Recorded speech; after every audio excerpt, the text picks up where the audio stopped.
Okay, we're going to get started. Welcome to the, oh dear, it's March. I was going to say February. March Citizen Involvement Council meeting. We will have our secretary, Barbara, call the roll call. Linda Basinger. Present. Dennis Anderson. Present. Tom O'Brien. Present. Kathy Hogan. Amy Wilhite. Yes. Joyce Gifford. Here. Faith Lee. Here. Rita Mills. Here. Jesse Buss. Present. Bob LaSalle. Here. Myself. Harris Gwynn. Here. Karen Morey. Present. Gary Fergus. Here. Bill McConnell. Here. Todd Last is inactive. Brian Boyce. Here. Okay. Got it? Okay. Moving down, we have public comments. If anyone in the audience would like to make a comment, you need to fill out a comment card and get that to me. We have 3 so far, so we will start off with Rita Mills. Do you want to come up front, Yeah, please? go be a public.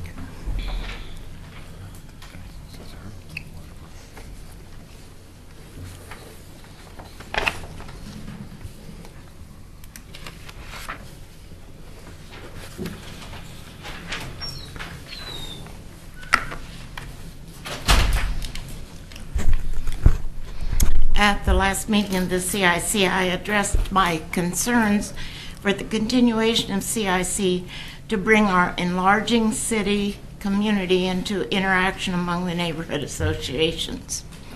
In 1958, we purchased our home. The population of Oregon City was about 8,500, I believe.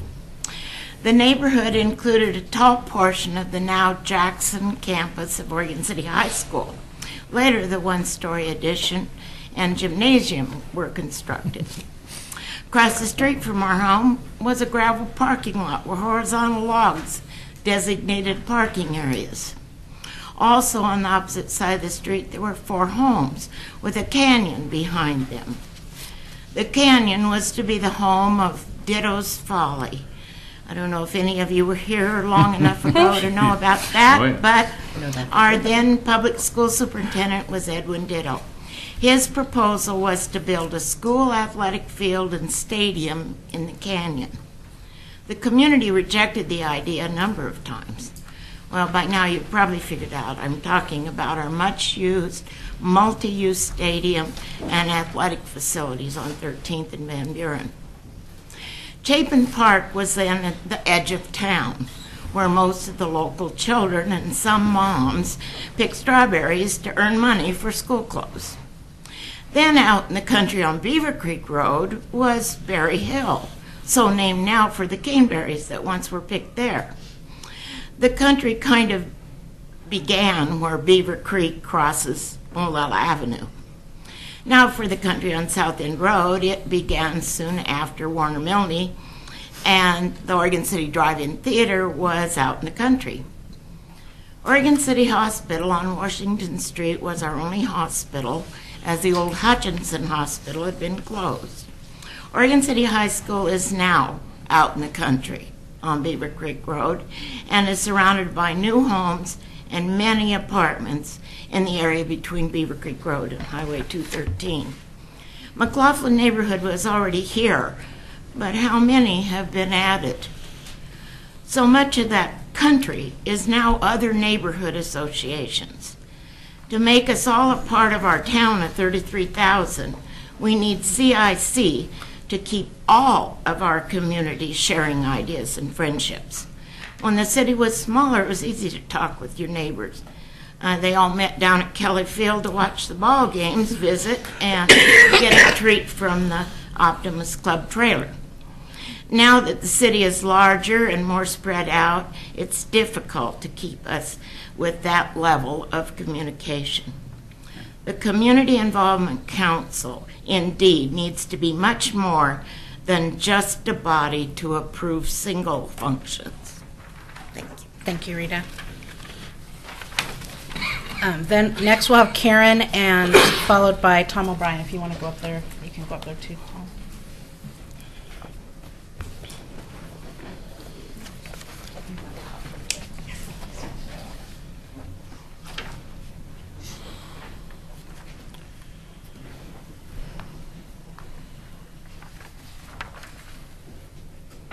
Okay, and I am deliberately stepping away from my seat because I am here as a citizen, and even when I was a non-citizen, a participant in city activities. And I'm also going to apologize. I'm at the end of a 2-month cascade of health problems, so I'm going to hope I don't cough through any of this. And as a segue here, Rita's comment about the drive-in theater.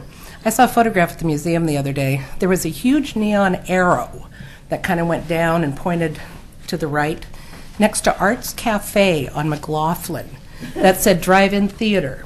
It gave you no warning how far it was away. And I found that humorous. Now on the topic of humor.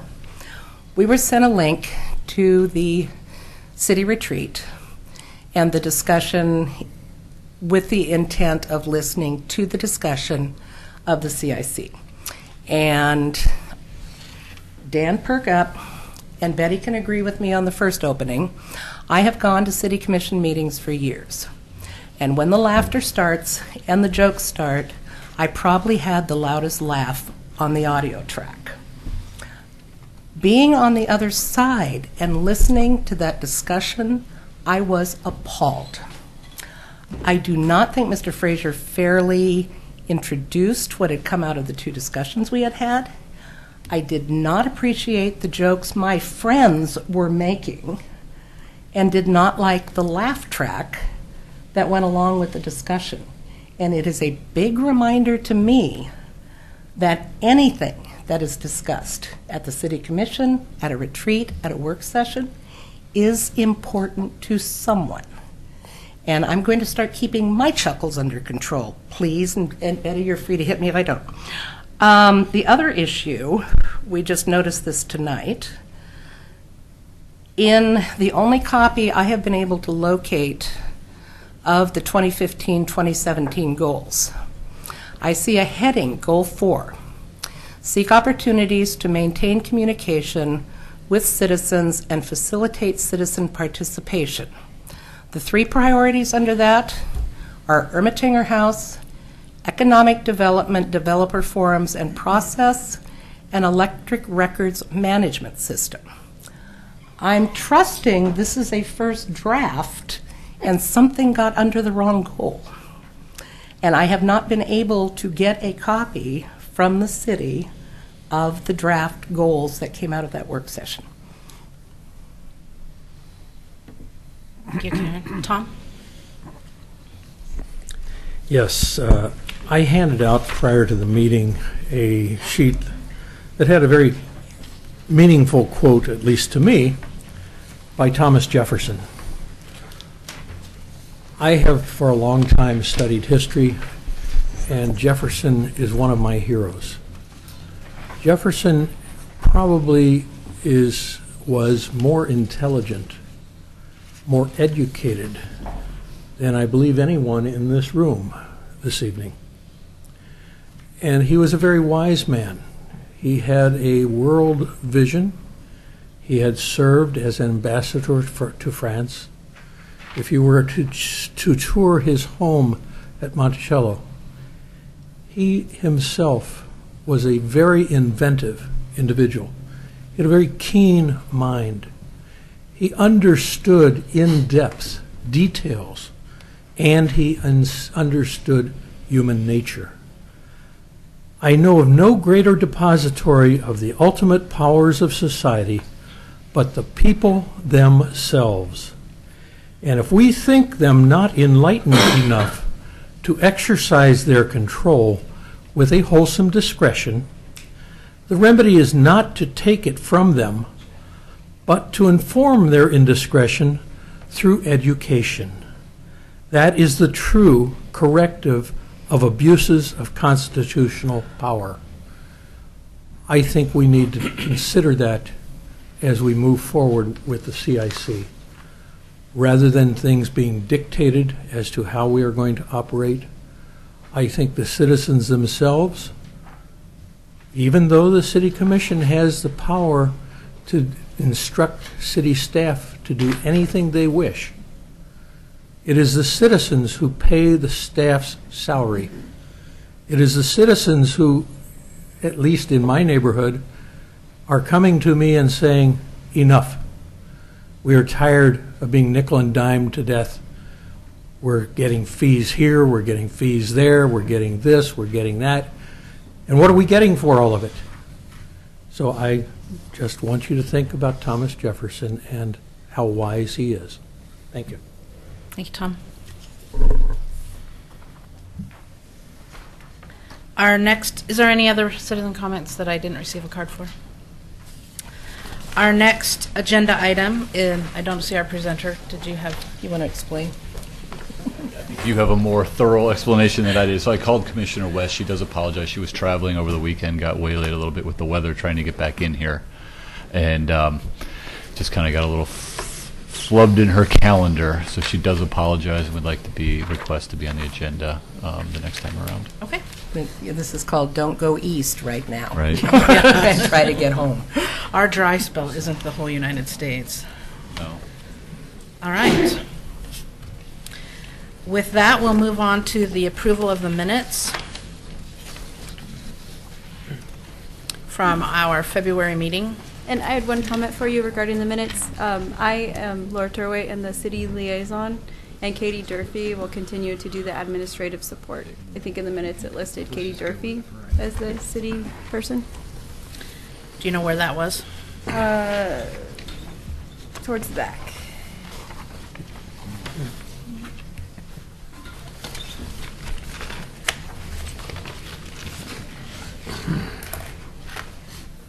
On the right-hand side page. Can you don't know?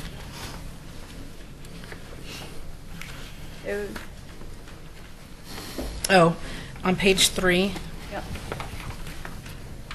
It said a motion was made to hold a regular meeting in March, and then after that, Tony commented that he'd staff the meeting, and then Katie said our new rep will be Katie Durfee. Is that what you're referring to? So Katie Durfee is the contact for neighborhood association meetings, and Laura's the contact for the CIC, correct? Yes, Katie will continue to do administrative support, so mailing out your postcards for the neighborhood associations, things like that. And regarding setting up this agenda, that will be me, and attending the meetings. Will you be mailing out the agenda in the future? Because the executive committee did not receive those notices. It will continue to be Katie, and Katie said that the email didn't make it on Monday when it was sent. But We the new did email not make it. receive any of the emails that Katie Durfee sent. I will fix that immediately. Joyce? In the minutes, again on page 3, section 4, roundtable, just Spencer Rhode, if you could, it's RHODE, just the correction of the spelling of his name. And I was a little confused by at the front where it says unexcused was Tony and Denise, yet on page 4, Tony and Denise are both making comments. And so I wasn't sure how that attendance was. So Denise actually isn't a member of the CIC, and Tony right now, we don't have certification showing him, so we just need to remove that whole section of unexcused. So were they present at the meeting? Yes. So that those needs to just be guests. It says unexcused, but it just should say okay. guests. Oh, I got you, yeah.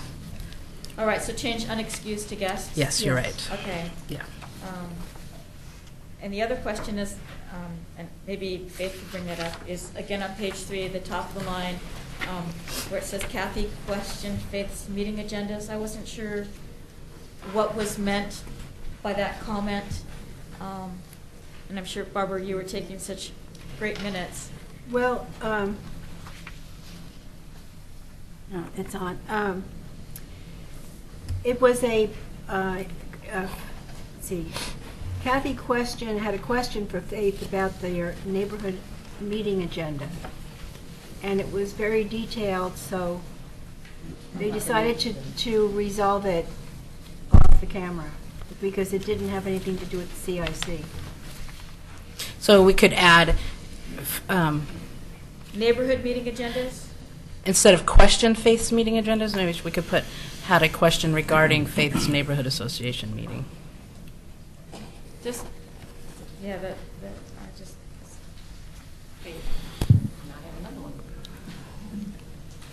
And on page 2, toward the bottom of the page, it said that Faith didn't see that the change is coming from the lawsuit, the changes in the CIC was coming from the lawsuit.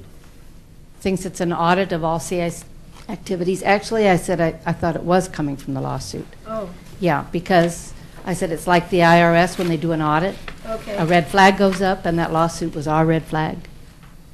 Okay. And so it this- kind of was the opposite of what I said. Take it doesn't sees that's a Yeah. change. Feels Yeah. the change. It just, that's more accurate.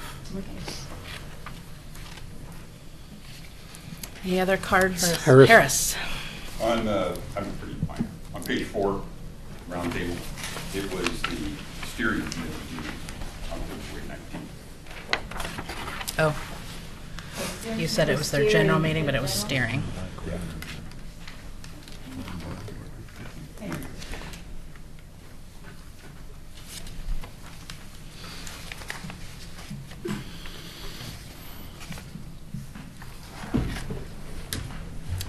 Okay, would anyone like to make a motion to approve as corrected, or would you like to see them again once corrected? Second. Faith, and then Tom second. Okay, Laura? Linda Basinger? I vote to approve them after, yeah, I agree. Sanderson? Yes. Amy Wilhite? Yes. Tom O'Brien? Yes. Joyce Gifford? Yes. Faith Leith? Yes.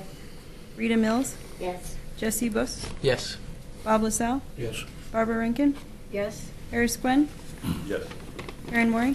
Yes. Bill McConnell? Yes. Gary Fergus? Yes. Brian Boyce? Yes. Is that everybody? I have a question that we need before we... All right, motion passes.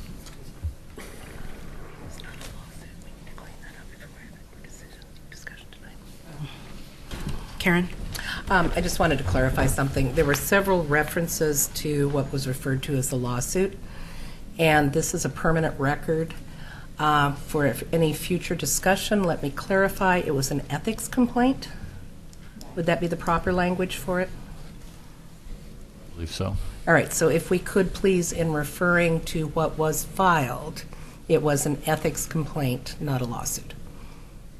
Okay? Okay. The next on the agenda is discussion item, CIC structure overview. Tony, are you going to lead that? Certainly. Okay. Yep. So hopefully everybody had a chance to receive the proposed draft amendments to the Oregon City Municipal Code. It'd be adding a chapter 2.3 for the Citizen Involvement Committee. And what we did is we went back and we looked at, and this was modeled after the Planning Commission, the way it's adopted in our code. First section is the created. So then we work through the powers and duties, going back to what we've been discussing concerning the education for the land use process. How do we increase public participation, encouraging that public participation to continue to happen, provide information to the city and share information with the public, and address grievances of the CIC and the neighborhood association. As we started to work through and try to codify, we did work off of the bylaws that were there and then compared that with other language that we already had existing in the code that empowered other committees or boards that did exist. We get into the membership, talking about the primary member who would vote and then one alternate who would sit in for that primary person if they weren't available or could not attend. 230.3B, each neighborhood association may request member nominations for appointment by the mayor. We set up a time when how long that appointment would last to set those terms as well as to put time limits on that, which is consistent with the other boards and committees that we have in terms of the duration of time that folks can submit. The times aren't the same, but we have it set up where you're on for, like, Planning Commission is 4 years, no more than 8 years consecutively, which is also consistent with our city commission and our members and our mayor and how long they can serve. A residency, ownership, own property, own a business within that neighborhood association boundary. Some of the notification requirements, and then what it would take to remove a member, a CIC member, for misconduct, non-performance of duty, lack of attendance. We then get into the officers and staffing in 230.040. Nomination and elections of a chair, vice chair, secretary at the first meeting of the year. Limitations there, as well as to durations of how long folks can hold those positions. Then we start to spell out the broad duties of the chairperson, preside over the CIC meetings, the official spokesman for the C, representing the majority position of the CIC unless otherwise delegated in writing with the majority consent of the CIC. Vice chairperson serves in the absence of the chairperson.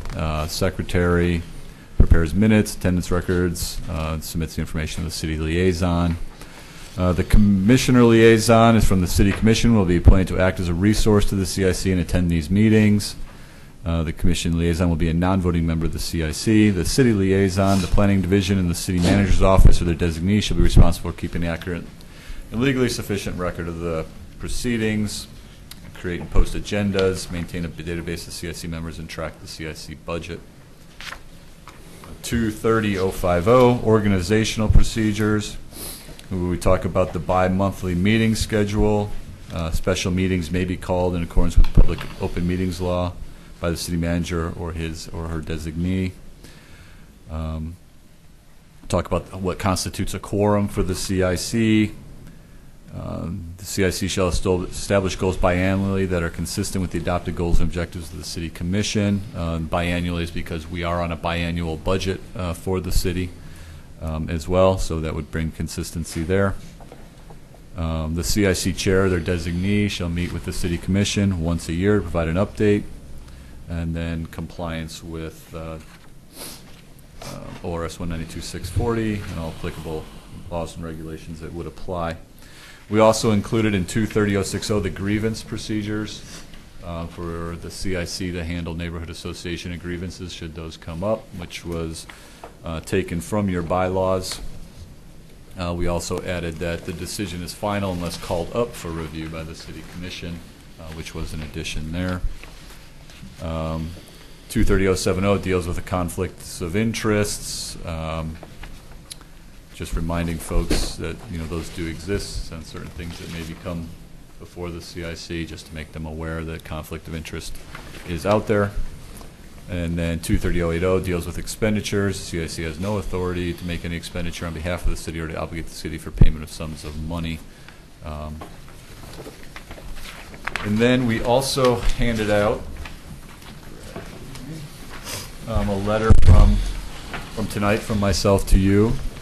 There was some questions, just trying to identify what's not codified, but how we see this committee working. In January, under the organizational structure, each neighborhood association shall send the city liaison the date, time, location of their neighborhood meetings for the year. So essentially trying to set that calendar ahead of time, which will help us with scheduling, agenda setting. What we didn't put on here was, right now, realize many of you send out mailings.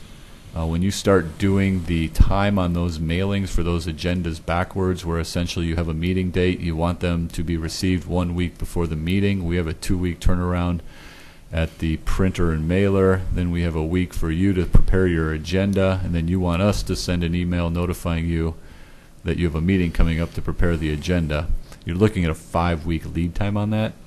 So we're hoping to maybe have discussions at the next meetings about what opportunities there are to to look at that. We'd like to hear about how effective those mailings are and what is the real goal of them. Because I think everyone does them a little differently, which makes an issue for us because we've got multiple different agenda styles coming in, formatting. And so really to just have a discussion about what is the best way to notify your residents that there's a neighborhood association meeting, and are there more effective ways, are there easier ways that we can streamline this? And so we'd like to have that discussion the next time we meet, so hopefully you can start thinking about how that process works for your group, what goes into setting that agenda. Is it really effective? You know, for the time and effort that you spend mailing, that we spend mailing and paying for that, you know, are you seeing an increase in that turnout? And I know there's always been this discussion of we want to put stuff on there to get folks to come, but we don't want to put too much on there so they don't feel like they have to come. And so, you know, we really want to think through this a little bit because each one of them's differently, and you know, to think of a 5 or 6 week lead time to mail out for an agenda is a bit much, I think. So hopefully there's a better way to do that. We really do need to start receiving updated information concerning list of neighborhood association officers and their contact information. We'll be informed immediately of any changes that are made. We want to make sure that we have the accurate database of the primary contacts for each neighborhood association, when those meetings are being held, where they're being held, what time they're being held. I believe Laura sent a request out to each of you requesting that information. So far we've received about 5 back, and those weren't complete. So if we can please try to provide that information so that we have accurate, updated contact information, locations, that would be very helpful for us. The CIC will continue to meet at 7 o'clock in the chambers the first Monday of right now we're proposing February, April, June, August, October, and December. The city will set the CIC agenda and post the agenda 1 week prior to the meeting. Any request to be on the agenda will be sent to the city liaison. What we're envisioning is that the meetings would include an educational component on land use. Examples include the development review process, how to provide effective public comments, the history of land use in Oregon. If there are certain parts of the code that we'd like to emphasize, we can certainly do that, whether that be how subdivisions are approved, conditional uses, natural resource overlay district, geologic hazards. There's quite a few parts of that code where we can provide that information, that education for you to take back to the neighborhood associations that you represent. We can also set that up where we can come and give those presentations at those neighborhood associations with the planning liaisons that are to those neighborhood associations. So if those are something that folks are interested in, we can start scheduling those so that my guys can get ready to bring those to the neighborhood associations if there's something of interest that your particular neighborhood association would like to know about, learn about. The CIC will develop work products such as public engagement plan, goals that implement the adopted goals and objectives of the City Commission. The CIC will continue to attend the public events such as Neighborhood National Night Out, the annual Safety Fair, school open houses events, any other opportunities that do come forward where we think it'd be appropriate to have CIC going and to these events to inform the public of what what the options are, what the opportunities are with the CIC and their neighborhood associations that they are located in for residents. The land use and Chamber of Commerce information. Each neighborhood association chair will be emailed a notice of all land use applications once the application is complete and within the public comment period. Any interested party is also encouraged to sign up for notification on the RSS feed of the city website. So the RSS feed gets up whenever we update a new land use application. It automatically gets sent out to folks who are on the RSS feed. So we think this is for those who were interested, for citizens that come to your neighborhood association meetings are interested in receiving that update. It'll be an email update with a link back to the actual application. They can pick and choose which ones they'd like to go and review. That would be an opportunity to continue to let folks know that resource is out there. CIC members and interested citizens are encouraged to sign up for the weekly Chamber of Commerce email blast. The Chamber of Commerce representative will attend meetings as invited instead of attending each one of these. We think it's more effective to get that weekly email blast from the Chamber. If there's something of interest, we can certainly bring them in, or if they do request to come, we can accommodate that. For the typical meeting, we would have the call to order and the roll call, the public comment like we had tonight. A Public Works update, so a representative from the Public Works Department would come to give an update on things that are happening through Public Works. A presentation from a city department, city group, a chamber, Neighborhood Watch, CERT, others that we identified as we continue to work through and things become of interest. A presentation about land use, public participation, neighborhood livability, or a work item. Approval of the minutes, the Neighborhood Association Updates Roundtable, and then other city business update that I can provide. So we are providing this tonight as an outline of what we've heard in discussions with the CIC, as well as discussions and directions that I've received from the City Commission through our goal setting. And we intend to take this to the City Commission for their work session on March 12th. That's, or I'm sorry, March 10th, next Tuesday. And in that work session that we provide them, so we send them their agenda as well, we'll include a link to tonight's video as background information. And then the City Commission will review that during their work session, and we intend to bring this back to the CIC on April 6th to give you all a copy of what their recommendation was out of that work session, which is what we'll be bringing forward to them hopefully at the April City Commission meeting as we make those cleanups. So there's probably some questions, so we'd be happy to try and answer those now that I'm through both of those. What I'd like to do is go through, so that we're not skipping all over the place, let's go down and go through each. I want to ask a general question, though. I'll get just a second. Okay, because Put your card up. leads up to it. Yeah. I can't reach that far. Okay. So we don't have the monitors to poke the, so we'll try to just, Get you in order. we'll try to get you in order. I'll do my best. Karen's going to try to help me. Karen? Your Monday night. Right, Tony, question. The code actually has to be adopted and becomes part of the charter. Sure, that's correct. This memo, will it be separately adopted and become official, or does it just remain a memo? It remains a memo. It's not adopted as an ordinance. Because there's some stuff in here that it would be nice for us if it actually was binding, not something that gets forgotten later. So is there some way to reference it in code? I guess as we work through, can you point out which areas of concern there are that you would like to see codified or that you have concerns about, and I guess we can discuss that. Okay. Is that fair enough? Yep. All right. The first one, created. Any comments? Okay. The second, powers and duties. Bob? I question the word powers. I didn't think we were supposed to have powers.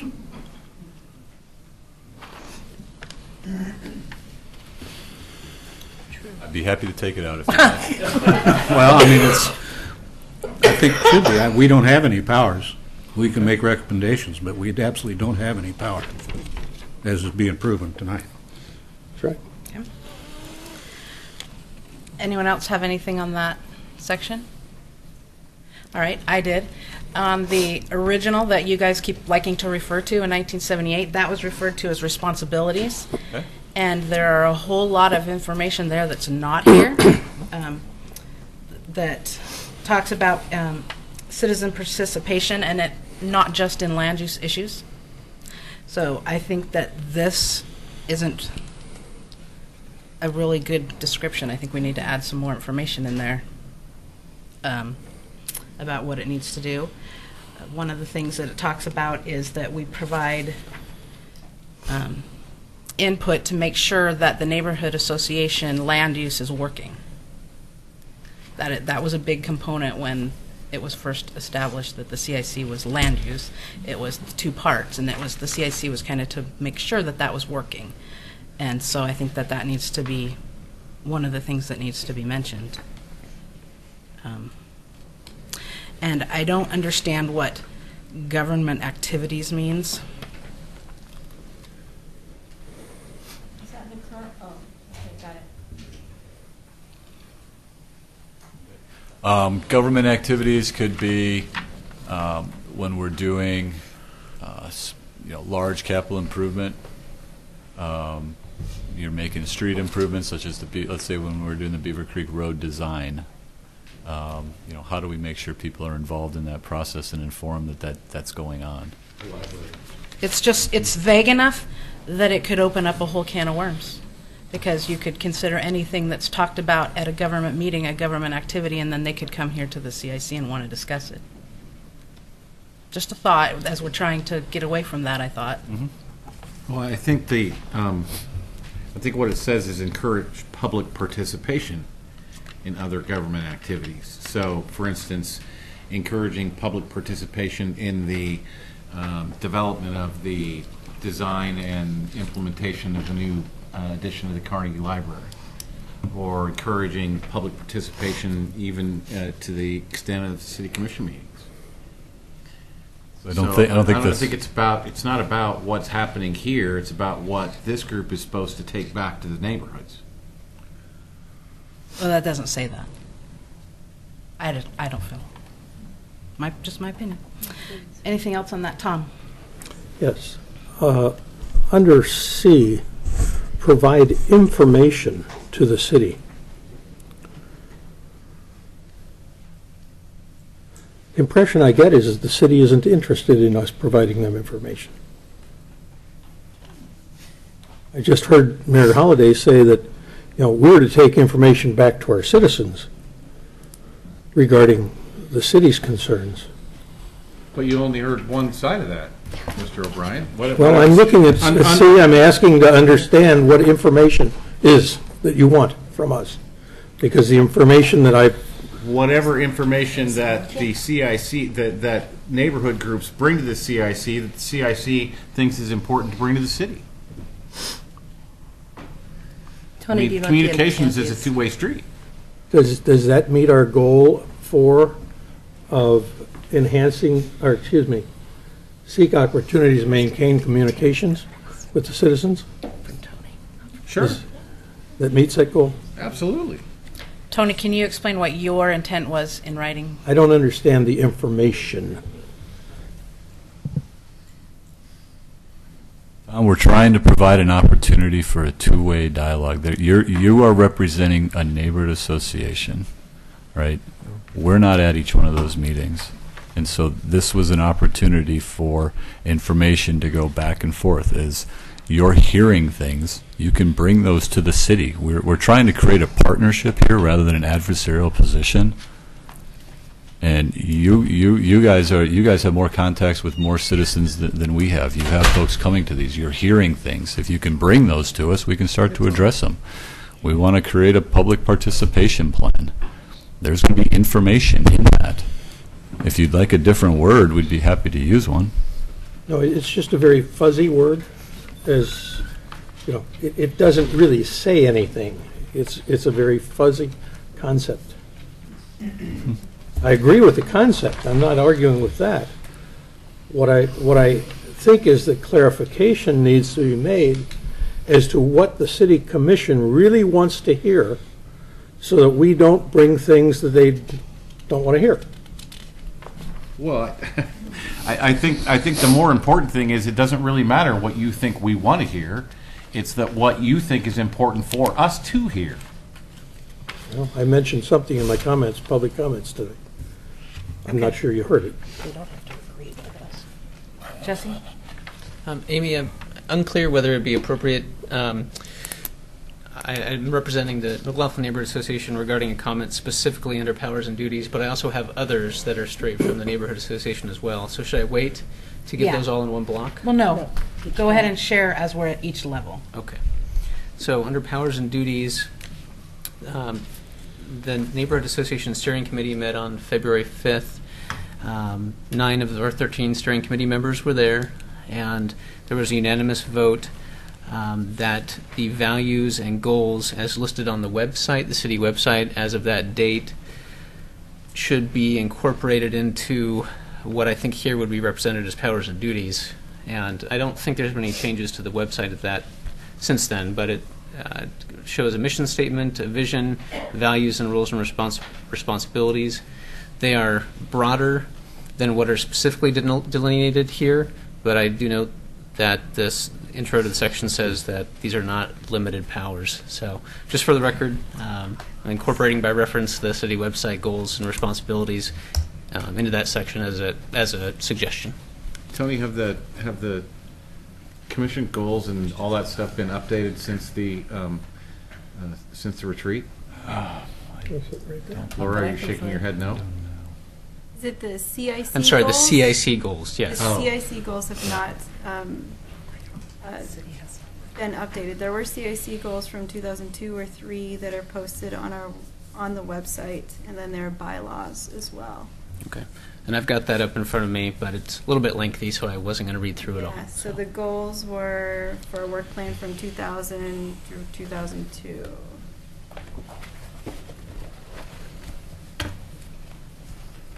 I don't think he's not talking about an attachment. He's talking about what's just stated on the website.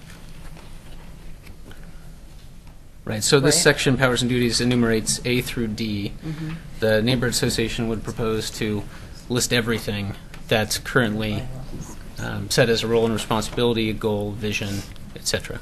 Listed on the website under roles and responsibilities include advocate community involvement, build trust, provide leadership, develop community leaders, train and educate, mediate and facilitate, represent community and individual concerns and improvement ideas, transfer information, provide resources, provide opportunities for social activities, protect quality of life, provide process for consensus, demand ethical behavior, build integrity into all we do, and continually align with our mission, vision, and values. Well, it So- sounds better when you say it anyway. And then the mission statement, vision, and values as well, just listed above that. So,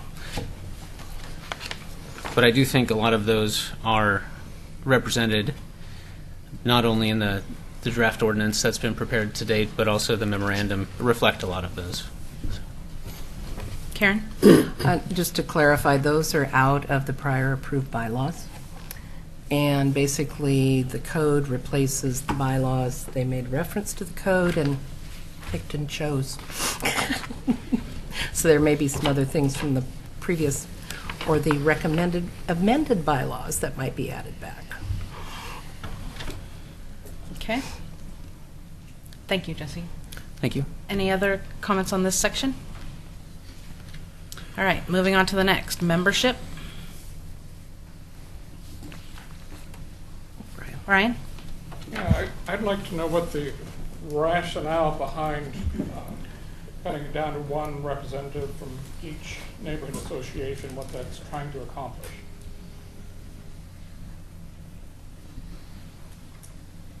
Most committees that I've worked on, you have a primary member who represents a position, you have an alternate that fills in when that person's not available. That person can certainly the alternate can come to these meetings to attend. You also have situations at the CIC, when you take votes, where you have two representatives from one neighborhood association, because both the primary and the alternate showed up, and only one representative from another neighborhood association showed up. So we're trying to take the CIC and lift it up to where it's dealing with how do we get more people, citizens involved in the land use process and the public participation process. And that the real decisions on an application or a proposal should be at the neighborhood association level. So that was the rationale, to take it down to one representative from each of the neighborhood associations that then takes that information back to their neighborhood associations to present it. Okay. Gary? My concern is on B. Each neighborhood association may request member nominations for appointment by the mayor. Wouldn't it be sufficient if the people nominated a member of their group to be on the CIC, that would be sufficient? Then that way, that person is representing the association and not the mayor? The rationale here is that every other committee in the city is appointed by the mayor. But do those other committees represent the neighborhoods? Well, Do I, they- I do they- think I think to alleviate your concern, the fact is that I would say that 99.9% of the time. I've heard that before. Okay, but I'm just giving you my word. I understand. That as long as I'm mayor, that the So why is it there? It's there because we want to remain consistent throughout the process. So every other committee of the city is appointed by the mayor. Now, those committees typically take applications and make recommendations to the mayor, and I think that without a single difference, this year, I accepted every appointment that was made by every committee. So you see no problem? No, in I'm fact- just concerned that there could be, down the road, there could be a conflict of interest. But if we have an assurance that that isn't the case, then we can move forward. But I'd kind of like to see it, in my personal opinion, that the neighborhood association would nominate the individuals that serve on the committee. They will nominate Right. the individuals, but the mayor will still have the power of the appointment. Is it the word may that's the problem? That could be too. So- Is that ever going to So change? each neighborhood shall Nominate. nominate. But that doesn't. For appointment by the mayor. Because it is that may, because I can understand where somebody who was in a neighborhood that wasn't getting along with the steering committee of their particular neighborhood association at the time, that throws their hat in the bucket and wants to go directly to the mayor for appointment.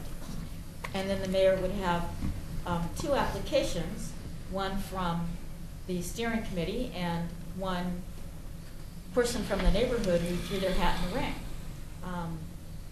And so the mayor at that time would have to make the decision as to who's actually representing the neighborhood. That's just a possible scenario.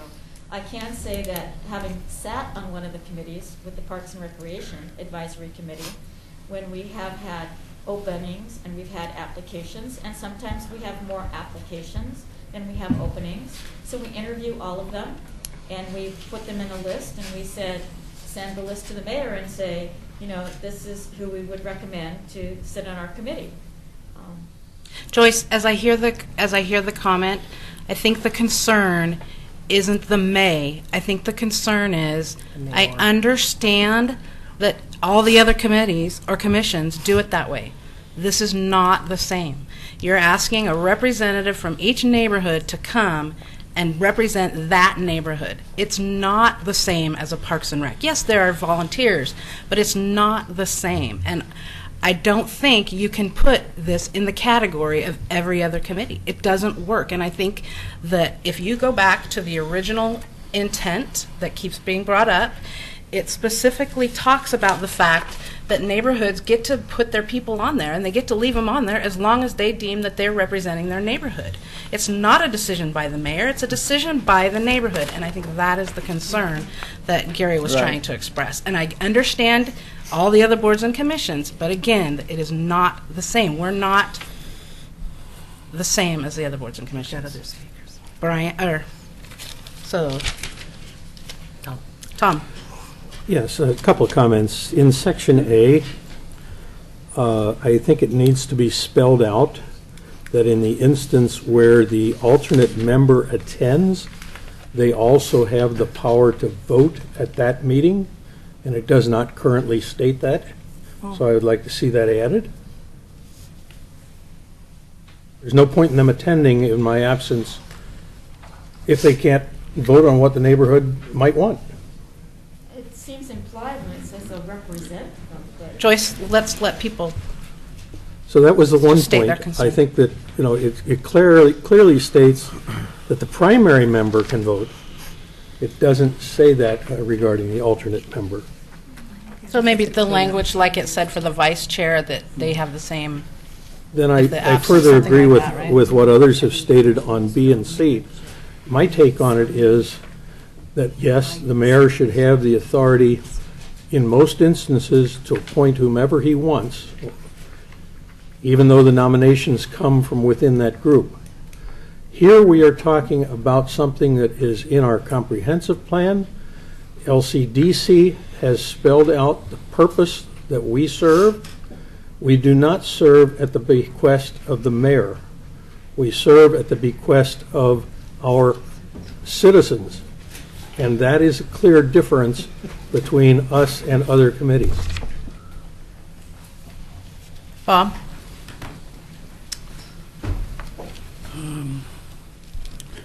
Tony, you stated twice that most committees you sit on have a primary and alternate representative.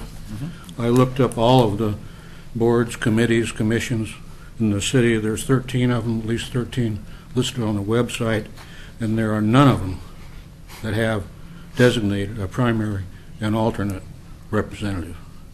I was referring to MPAC, MTAC, JPAC. Every regional committee that we sit on as staff and elected officials have a primary and an alternate that fills in on those positions. Okay, but none of the city I think that committees or boards or commissions. No, they don't. They don't. So we would be the only one. Can I? I've looked up the. It's a little contrived where we have two people coming from each citizen I mean, you guys created that yourself. Right. That's because the neighborhoods were so big. Well, it guarantees representation. And you're referring to trying to line us up with other committees and whatnot. I looked them all up, and 6 of those entities don't have any bylaws at all. I know, it'd be great if we had none. 5 had no rules for choosing a chair, and 5 have no regularly scheduled meetings. The CIC has all of that, and in fact, every single one of the neighborhoods have all of that. So I think the city is behind the CIC and the neighborhood associations. So I think that if you're going to be addressing those issues with the CIC, it would be a good idea if you started talking about that to some of the other committees. I said we would do that. And I said, but I'm on the floor, sir. You're taking my comments out of context because I did remind everybody that we were going to start with the CIC and the NRC and begin to work through each committee to be consistent. I would have stated that. In fact, the mayor stated that in one of the meetings just the other night, that there's going to be some changes made. So that's somewhat consistent. LCDC Goal 1, Part 1 states citizen involvement to provide widespread citizen involvement. Committee members shall be selected by an open, well-publicized public process. They'll be selected by that process, not by the mayor. That's LCDC, okay? Quote from that. In regard to the mayor having veto powers of the neighborhood's assignments, that's actually in some neighborhoods, mine in particular, would be in violation of our bylaws. In fact, trying to have the people just sit for 2 years could possibly be a violation of our bylaws, because the Park Place bylaws state that the chair and the vice chair will be the 2 representatives on the CIC.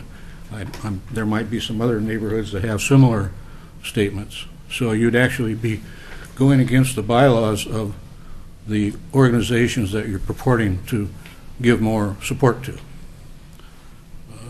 And in fact, if you've been following the CIC for years, you'd realize how hard it has been to get people to join the CIC and continue to come to the meetings. Amy is a good example. She's the only one from her neighborhood that's ever been able to get involved enough. We have a new member now from Caulfield neighborhood. We haven't had one from them for about 3 or 4 years now. So limiting their terms to 2 years, and a total of 4 actually, would possibly, very likely, harm some of the neighborhood associations. That's all I have to say on that subject. Jesse? Thanks, Amy. So first I'd like to move back an item. I forgot something on 2.30.020, powers and duties. The neighborhood, this is also part of the unanimous vote, really likes the idea of a public engagement plan. So I just wanted to throw that out there. The whole idea of fostering more citizen involvement is really supported by the McLaughlin neighborhood. Now back to 2.30 membership. Again, speaking with the force of the Neighborhood Association, McLaughlin, subsection B, about each neighborhood association may request member nominations for appointment by the mayor. I have to echo others here tonight in saying that this group is fundamentally different than the other committees and commissions out there, insofar as there's no specialization to it, and it calls for a representative for each neighborhood association. So those neighborhood associations are structured in such a way that they conduct elections to elect officers. There's a process for general meetings and steering committee meetings. Neighborhoods should be able to self-determine their representation on this committee. And the reason that it would make it more consistent with other committees to do so is not compelling. The differences between those committees are just too stark. And Mr. Mayor, well, I have no reason to doubt that you personally would diverge from neighborhood opinion. We're not here to discuss any particular man or woman who may be serving as mayor, but simply the powers and duties of that official into perpetuity. And there's no compelling reason to not allow the neighborhoods to self-determine in that way. Not speaking with the force of the neighborhood, but a personal opinion on this draft, subsection C. Members shall be appointed for 2 years with term limits of 2 consecutive terms. I'd have to agree. It doesn't make sense to have term limits. The neighborhood association should be able to elect whoever they want to this position for as long as they do, both considering size constraints and energy resource constraints for the different neighborhoods. And I think that's all I have to say on that item. Thank you. Karen? I'm going to be partially devil's advocate here.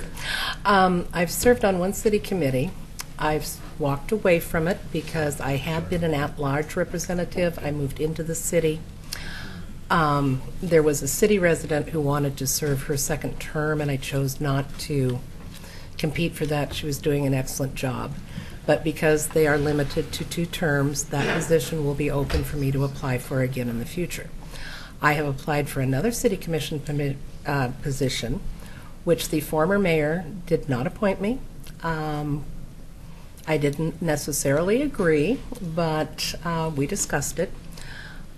My only concern with the language in here, and it's kind of the same thing, in some of our conversations about CIC, there's been an acknowledgement that the current officers are doing a good job.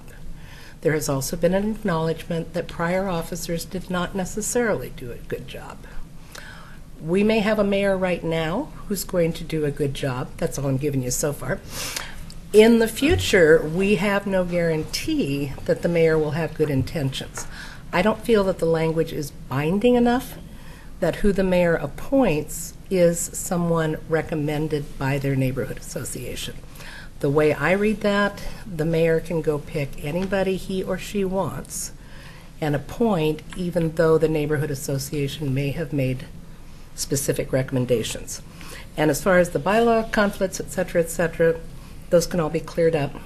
I like the alternate, and most of the other committees, your only specialties are an architect.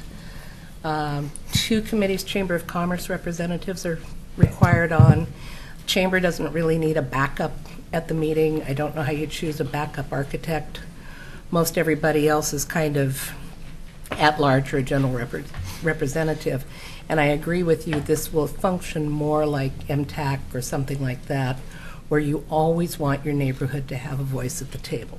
So I think the alternate is to our advantage. That's it. Linda? My comment is on number C as well. Members shall be appointed for 2 years term. In 2 years, you're going to have a brand new board here. Maybe the alternates will come back, maybe they won't. But I think you need more time to get people seasoned in to take up. Our board here are from seasoned members, and they're doing a great job. You just need time for doing this. I think you should just take out that 2 years altogether. 4 years total, right? That's my comment. I think you just need more time to get people seasoned in, and some of the neighborhoods only have 1 representative here. So if you take that person out, there's no alternate. There's just no one to fall back on. Faith? Yes, I have to agree with about the 2-year limit. I mean, not that I want to serve on here any longer than I have to. Faith, and let me clarify, it's 2 2-year limits. 2 years. But 4 total.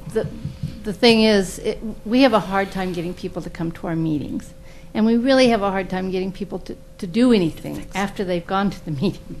And so getting people to fill in for this. And I think it's better to have a primary and an alternate, because a lot of the neighborhoods only have one member. Or they have members that, so when you have one neighborhood's vote, 2 people are voting, and another neighborhood only 1 person's voting, it's not fair. So having every neighborhood have 1 person and an alternate makes sense to me.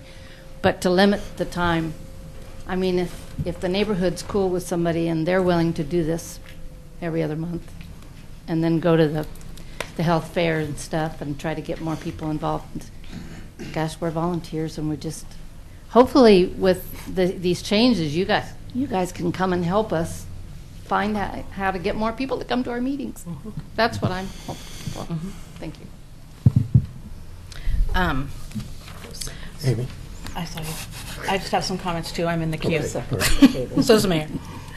I wanted to again reiterate, like Bob said and has been said, that getting somebody here from my association, I'm the first one. No one else would come. I couldn't get a second. If you limit it to 4 years, you're not going to have anybody from Gaffney Lane. Now, our goal is to get more people. Maybe you could, but that's a hope. It's not a given. And so that really scares me, that my neighborhood wouldn't be able to be representative because of a code. Another concern I have is with D. Members shall reside, work in, own property, or own a business. This is a citizen involvement group. Citizens are residents of a municipality. They're not a business owner. They're not a worked in. The neighborhood associations, it makes to me complete sense. That's in the language for the neighborhood associations, because we're neighbors. We're all neighbors with who we work with, who comes and goes.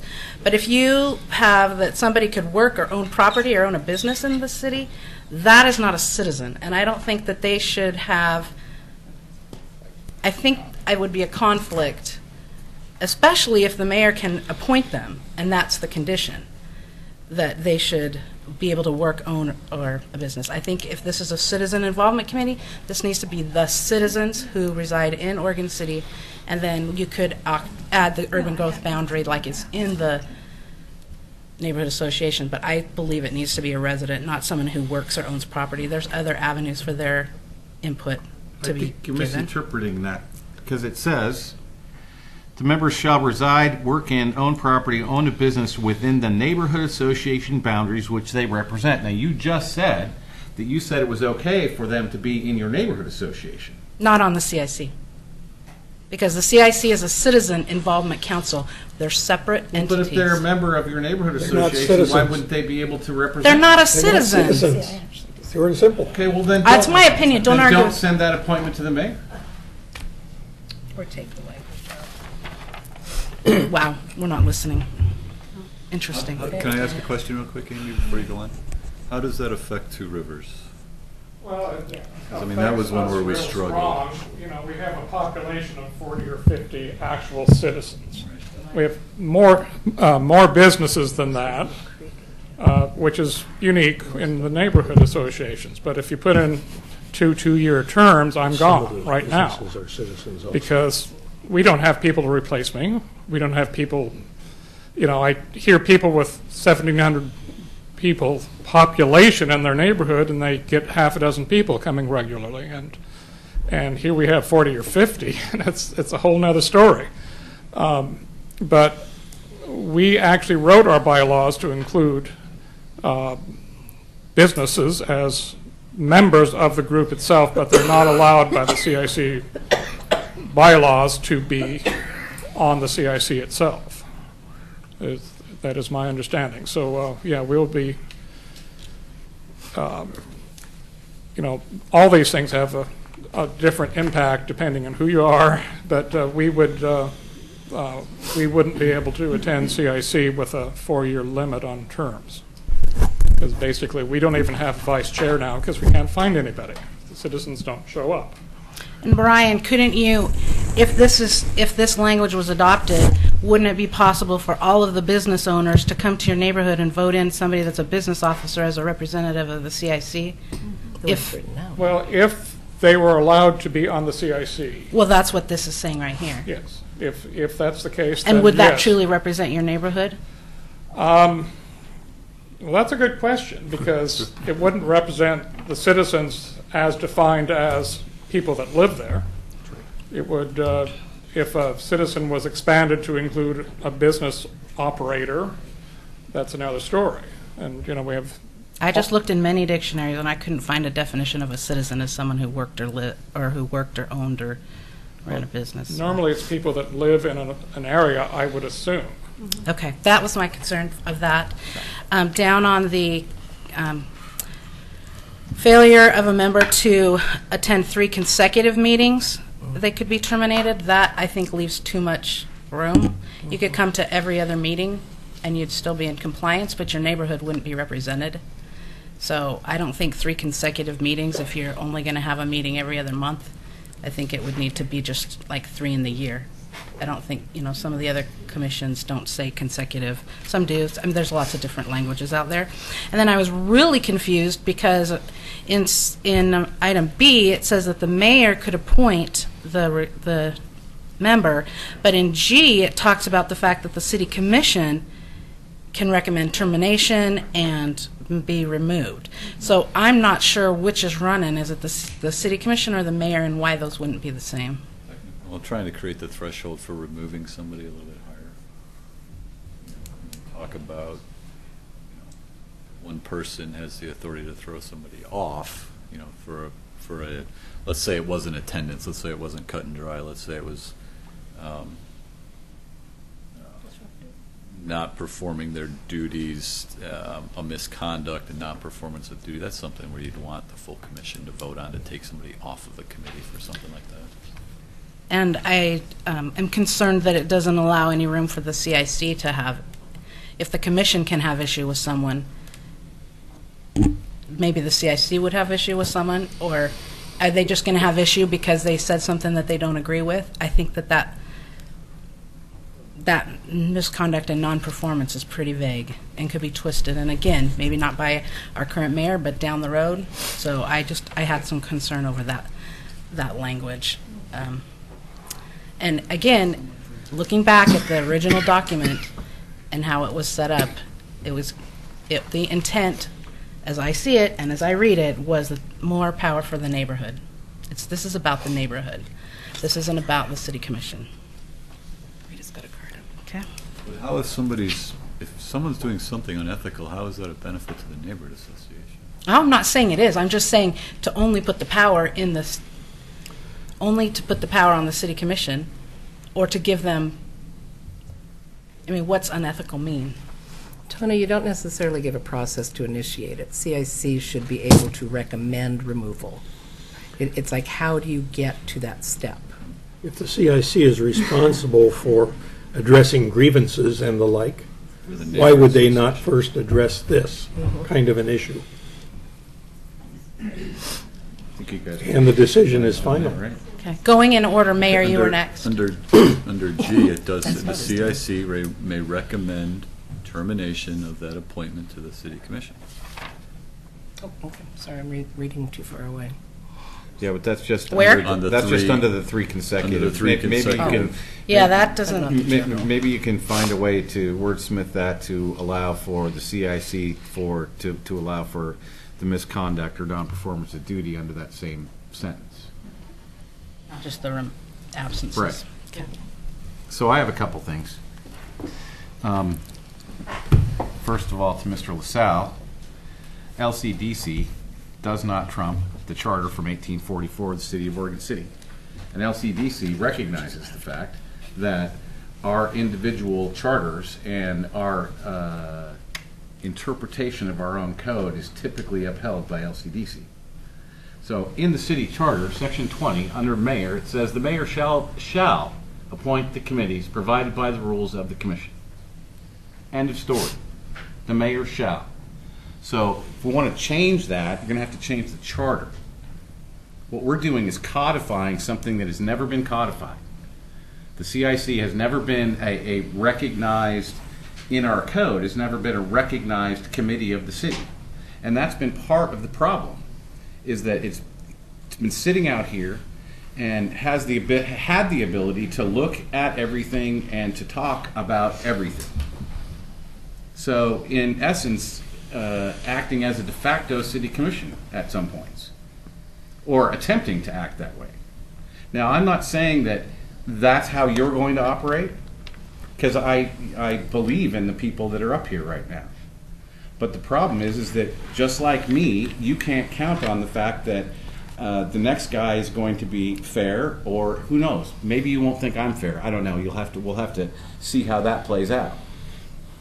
But I think it's important that we think about those things. I have no problem talking about 2 4-year terms instead of 2 2-year terms, or we can come to some kind of arrangement on the term limits. But I believe in term limits.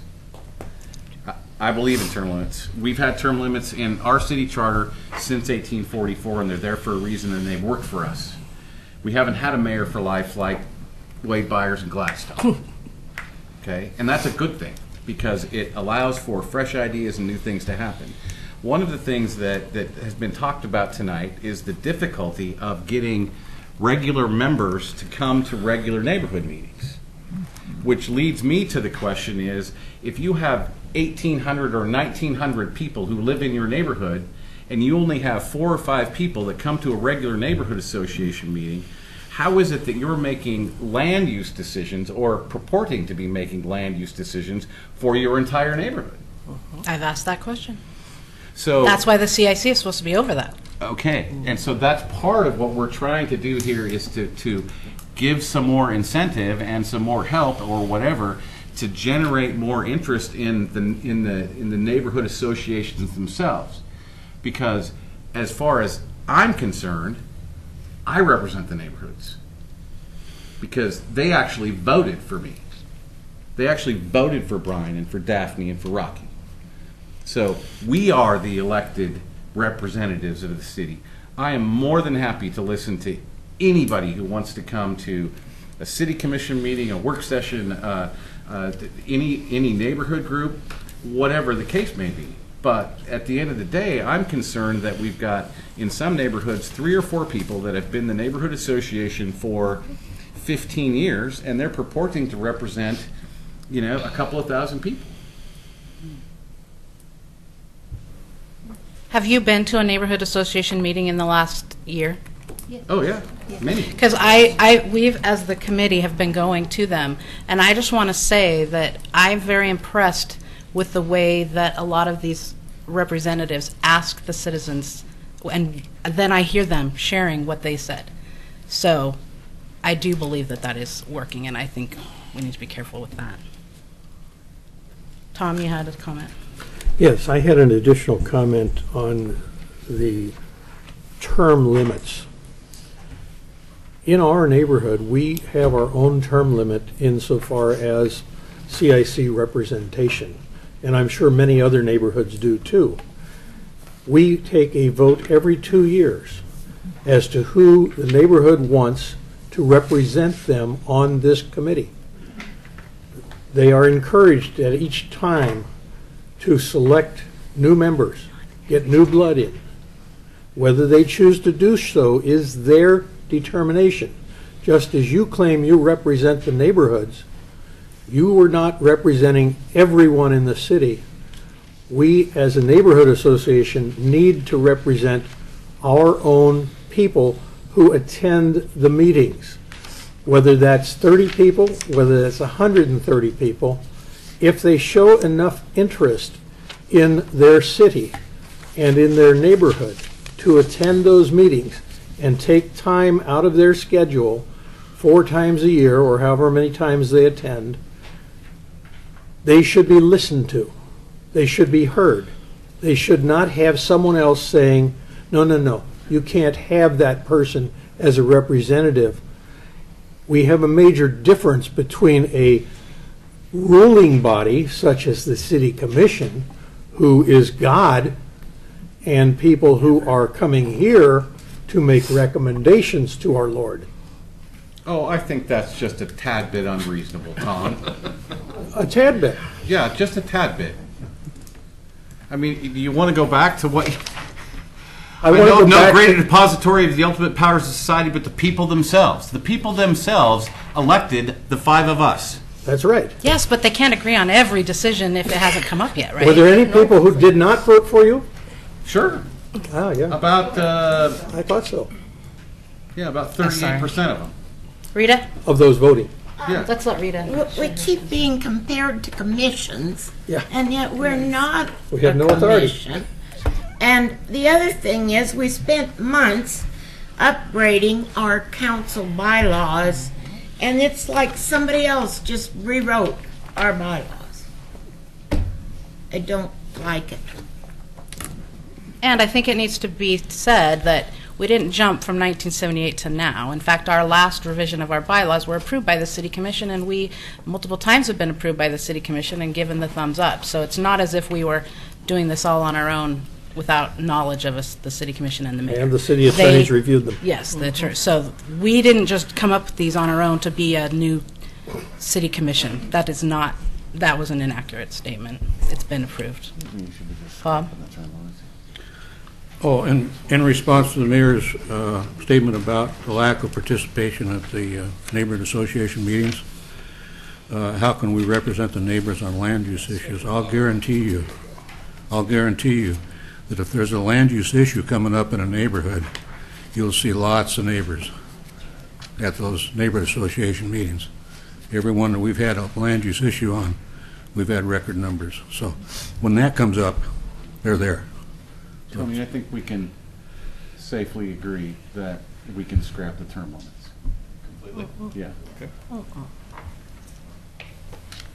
Okay, any other comments on this section? Oh, sorry, Gary. I'm down. It just appears to me that, oh, sorry. It appears to me that as much kickback or pushback that there is from this committee, that we are a long ways away from a resolution of what should really happen. And if the city is really listening tonight, they will hear that we represent the people, and the people aren't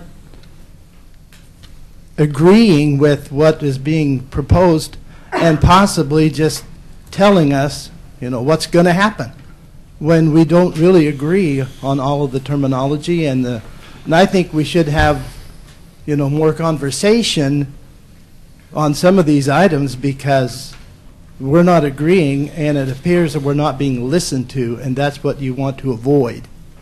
Well, let's be clear on how we got here, okay? Because I sort of inherited this thing, and so did a couple of other of my commissioners. But at the end of the day, David Frazier couldn't find a staff person to staff this committee because... Mayor, I need to interject that is not true. I have talked to the staff, and that is not true. Well, A, I'd appreciate you not interrupting me, and B... Well, I would if you were telling the truth. And that's the last time I'm going to hear that. So, end of the deal is that my city manager, our city manager, indicated to me that he could not find a staff member who was willing to staff this committee because the last two staff members had been subject to a hostile work environment is the only term that I can say. So we got here because we had to find a way that there was a certain amount of discussion about whether the CIC should even exist at all. So we're trying to find a way to facilitate the conversation between the neighborhoods in a way that is structured so that everybody can have a conversation and we can transfer information back and forth. Brian had a good point. How do we say that a business owner isn't a citizen when, in fact, without our business owners, we have no city?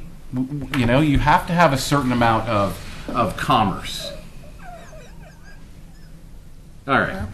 So I've said what I have to say, and I'm not going to, if you can't be respectful and have a respectful conversation, and I haven't ridiculed anybody here, then I can see why staff wouldn't deal with this. I need to apologize, Mayor. I was not trying to imply that you were lying. Thank you. Well, thank you for... That's cute. I just want to make clear to the members that I don't believe that the same story is being told every time. I'm not trying to say anyone's lying. I just think that we have revisionist memory going on. And it's very frustrating when we're not dealing with the same facts, and I think we're just coming from different places. I'm not trying to... I apologize again. I wasn't trying to claim that the mayor wasn't telling the truth, but I sat in the meetings with David Fraser, and David Fraser told me certain things, and those are not the things being represented. Now, it's a moot point. We're here now, and we need to move with what we have here now. But I do think that we need to listen to everybody, and I agree. Could I summarize? I didn't mean to, offend, but I think, it's obvious that we're not being listened to. The mayor just left. What does that tell us? He doesn't want to listen to our conversation anymore. Whether he wanted to hear it or not, it's true what's happening right here and what we're talking about. And we're representing the people, and the people would like to be heard, and we're not being heard. And we were saying, hey, what about this? What about this? Well, all we're getting is pushback from the city representatives that we don't really, I don't quite understand why we're here doing this. All we need to do is go through the terminology and figure out how the best way to do this. And obviously we haven't gotten there yet, but I'm sure we can. If I may speak. Can I? Wait, no. No, I'm up. No, you're not up next. Who is? Harris and Joyce. Oh. But I need to explain something. I think the number of things that were, because I remember when Tony said that like 90% of the stuff we agree on, and I think that's still true. And so I just think there are a few fine points, and it seems like the same points are the things that we're discussing. So I do want to make sure that we acknowledge how much we are agreeing on also. Harris, I've got you down, man. Hey, back to the citizens thing, and whether or not business owners are citizens. Business owners are citizens, of course, but I think the actual term should be residents, if that's what concerns those people who want to exclude business owners as part of the neighborhood association or as being members of the CIC. I think what you were talking about was residents of that association, not citizens. Joyce? I do feel like we've been being heard. I do feel like the city staff and the city commissioners and the mayor that were sitting here were listening to us very respectfully. And I did hear the mayor turn to Tony and say, take out the term limits from the language. That's one of the big things we wanted. We have made progress on this. Again, this is just dealing with the finer points of the language. And I do think having the planning as having a representative sent to our neighborhood association meetings, that is the best thing we can do for helping us understand about the land use in our areas. I was able to attend the last Tower Vista meeting, and I'm sorry Todd is not here today. That was a wonderfully run meeting. Todd did a great job. Laura did a great job. And the people that were presenting their plans about the new housing that's being planned in Tower Vista did a marvelous job of listening and taking comments from the people that attended. And that's exactly what we need.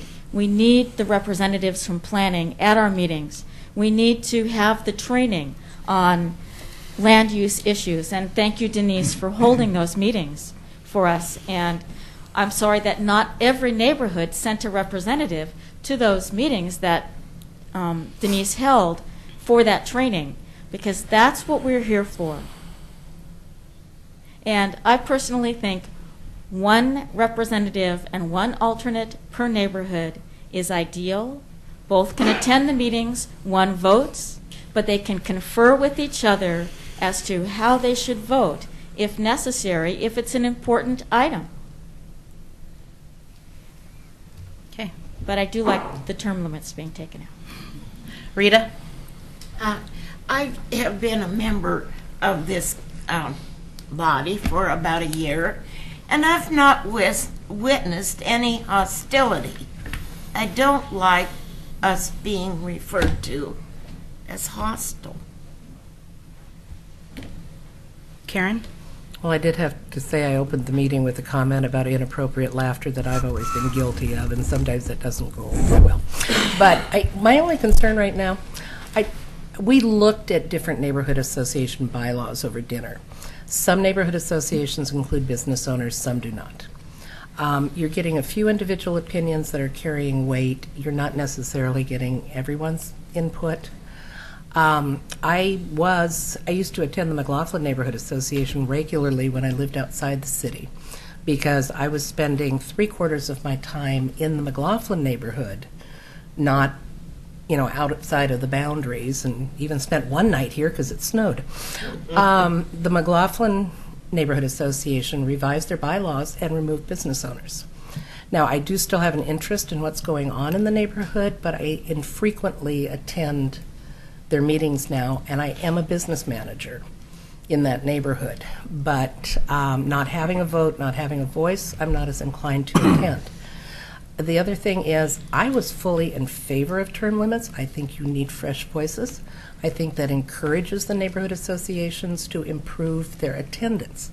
I think we need someone to come in and work with us and help us on how to improve that. But because right this moment, there are neighborhood associations that can't get other representatives, we don't make a binding decision that, oh, well, once you're appointed, you can be there for life. What I'm kind of wanting to suggest, rather than continuing to go through this, thinking you're getting the majority opinion, could this come out as a survey to the members, so that you could actually see where the majority opinion is?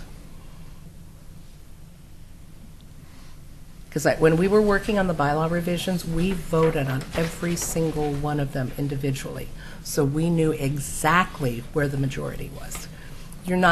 You have no way of identifying where the majority is tonight. That's very obvious. We did that in open public session. Well, it's not she wants businesses out, I want businesses in. Dan's agreed to take term limits off. I don't agree. I think we need term limits. Right, and that's why there are opinions. And we don't know how many people around the table feel like Amy or feel like me. Commissioner Shaw?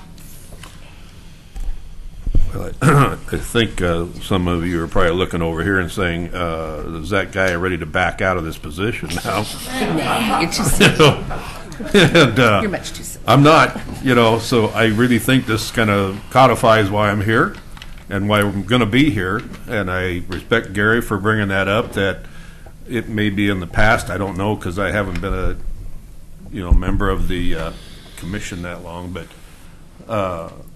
it sounds like you do need the communication between the cities, so somebody's actually here for you and listening to you on an immediate basis, and I hope we can carry that on for you. So, and I've been in neighborhood associations. I've been to, I think, quite a few of yours, but I was out on the road there. And some of them are well attended, some aren't. And I would really like to see programs where we can get more members into these things, into your association. So we'll be kind of working on that. And as far as the term limits, that is tough. That's I'd almost agree with the mayor on that we probably should not have term limits, especially just because the number of associations I went to were pretty small, And bless those people that are there every month doing those things, you know, and bringing speakers in and things. I know, like Tony over there at Barkley Hills is up to his, and that's a problem there, you know. So I'd almost say remove term limits or stretch them out to 4-year term limits or something if you think we need to have a turnover on them and stuff. So, but how we keep going with this, and obviously we got a few more things here to do tonight. So I'm here for you, Gary. So okay. Tony? So, first of all, I'd like to say that I agree with Joyce, what she said about the mayor listening to what we're talking about. Because especially with the term limits that he just decided with 20 to scrap, I think that means that he was listening to our concerns about people not showing up to the meeting or things like that, whatever issue the neighborhood has with electing officials. So I'm guessing the reason why he left was not because he wasn't listening to us, like you were trying to say, but nobody likes being heckled or laughed at or being called a liar or, for whatever reason, being interrupted. And I'd say I'm surprised he stayed as long as he did, because I would have left a long time ago too. But there are a few things that I saw here, especially in this section of the membership, that I thought I'd shed some light on and ask a few questions. 2.30.30 membership G, upon failure of any member to attend 3 consecutive meetings. I know according to the CIC bylaws, I think we have two meetings in a 12-month calendar. Not necessarily consecutive, but just 2 meetings in a 12-month period, right? Currently. I'm not sure what the... I think that's what it is. Yeah. Because I missed 2 meetings last year, and you guys asked me to stop coming to the meeting. So it is 2 meetings. So 3 consecutive meetings, what I think should be broader there is it consecutive meeting by the neighborhood officials? If the primary and the secondary fail to attend the meetings consecutively, or if the primary only fails to attend the meetings consecutively 3 times. Because if he fails 3 times, then what is the point of the secondary? If he cannot make the meeting, that is the whole point of the secondary, just in case, to sit in as a primary when he can vote.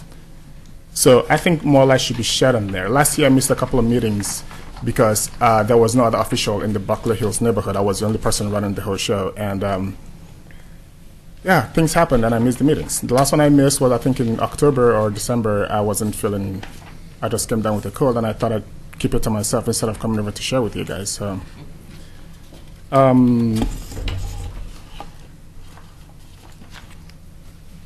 the B section of it, I know we already kind of sort of settled that, but from my understanding on what I'm reading is that each neighborhood association may request a member nomination for appointment by the mayor. Mayor requests. I'm thinking that is a you can or you cannot option. And if they don't make the request, does that mean that the mayor steps in and makes the request for them? What if they don't make the request and just nominate someone within themselves and just present, okay, this is who's representing us at the CIC level? Does that mean that the mayor has the right to just say, you know what, I don't like you, even though they appointed you, I'm going to appoint somebody else instead? But to my understanding, I think it's very clear that they may make their request, and then he will choose for them. But if they don't, then they get to choose for themselves, personally. The terms, I believe we've shed more light on that, and we've taken care of that. The D section of it, the member shall reside, work, and own property or own a business within the neighborhood association which they represent. Well, that shows a little bit of curveball, especially with your neighborhood that doesn't have a lot of people, a lot of residents. So residents, I think, is the word we're looking for instead of the citizen. Because some people might own properties in some place and they don't even live there. They're rental properties. So if we're to go by citizen, you know, because they own a property there, they really don't live there. They don't have any business with that neighborhood. They just are there for the money side of it, since they're just rental properties. So I believe that our business people should also be part of the decision makers in the neighborhood, personally. So I own a business here in Oregon City. I live here in Oregon City. And, I fortunately am representing my neighborhood at the CIC level. But other people that own businesses here, they spend most of their days here, at least 8 hours, in our neighborhood or in the city. I think they should have the right to also pitch in and say, okay, this is what they want, because any decision that we make concerning the neighborhood affects them as well.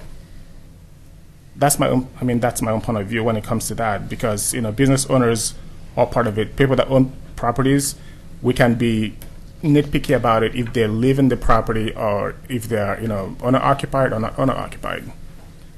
So I'm guessing work and reside or own a business is all part of this, because business owners spend a lot of time there and they are vested in that neighborhood.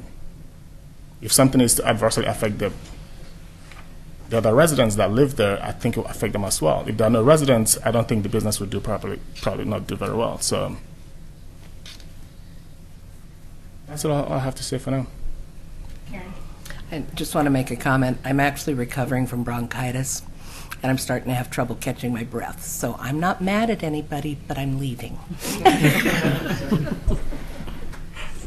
Faith? I think sometimes we forget that we have a Republican form of government, and we elect people to represent us, and that those people that we elected are the mayor and the city commission. And they give us money so that we can contact our neighborhood, the people in our neighborhood. We couldn't come up with that money at all, thousands of dollars over the year to send out mailings to all these households. So, they control the purse strings. So they kind of can call the shots somewhat. So, and I trust the people that we elect. I mean, there are elected representatives. And I hope that when this is all, I know I spent an hour talking on the phone with David Frazier, too, when the hostile work environment situation happened. Because I was very, very upset, and I wrote a long letter about the issues that were going on.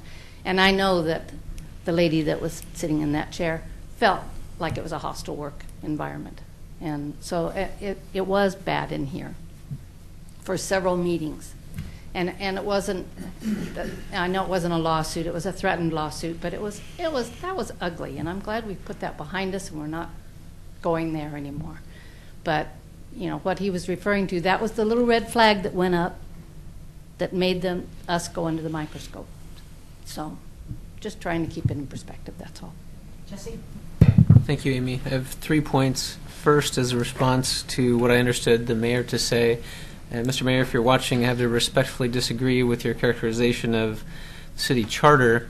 Chapter 5, Section 20, Powers and Duties of Officers, specifically the mayor, says the mayor shall appoint the committees provided by the rules of the commission, not as provided by the rules of the commission. And I think that's an important difference. The rules of the commission, including ordinances, can call for the committees, like the CIC, but the charter doesn't require that those committees be appointed in exactly the same way. So this comes to the self-determination issue of the mayor appointing who the neighborhoods choose among themselves to be the representatives, as opposed to the mayor having independent power there. Secondly, regarding term limits, and thirdly, regarding businesses versus residents as members of the CIC, I think both of these issues, term limits and businesses versus residents, are properly dealt with at the neighborhood level by the bylaws. I don't think the CIC should be in the business of telling telling the neighborhoods who should be their members. I do think that because the neighborhood should be able to self-determine who the representative is, those neighborhoods can decide on an individual basis whether to have residents, businesses, or both. And that's all. Thank you. Thank you. Okay, deep breath. Any other comments on this section? Harris? Back to Section B there. If may request was changed to shall provide, I think more clearly states what the neighborhood associations, wish to accomplish. Well, and maybe And it's not asking the mayor, it's providing the mayor with the names from which he could appoint. And, I mean, the way it's normally done is, it has been just the two people who are the representatives. I mean, it's pretty blanket. But, thank you. Are you up again, or is that just? Oh, I'm sorry, forgot. Okay, moving on to the next section, officers and staffing. Were there any concerns there?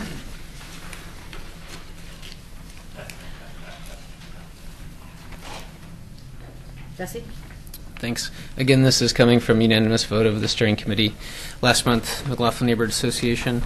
Regarding staffing, there were some members of the neighborhood association that recalled that at some point in time there was a promise made, I'm not certain by who, that the CIC would be provided a staff position called the neighborhood coordinator.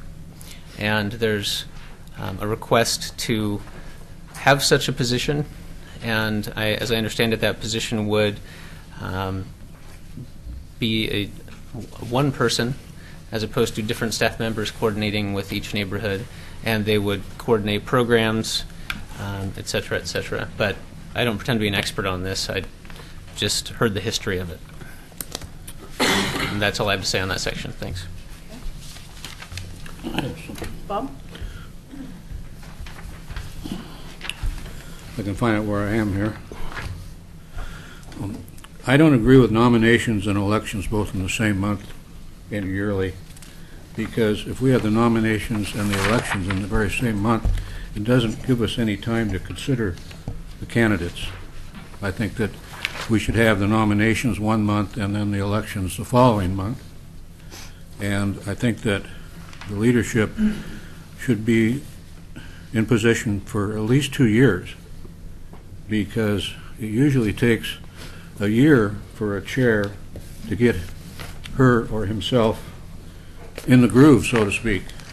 And then if we only meet every other month, that reduces their time down to 6 months. So I propose that we have those officers' positions be for a 2-year term.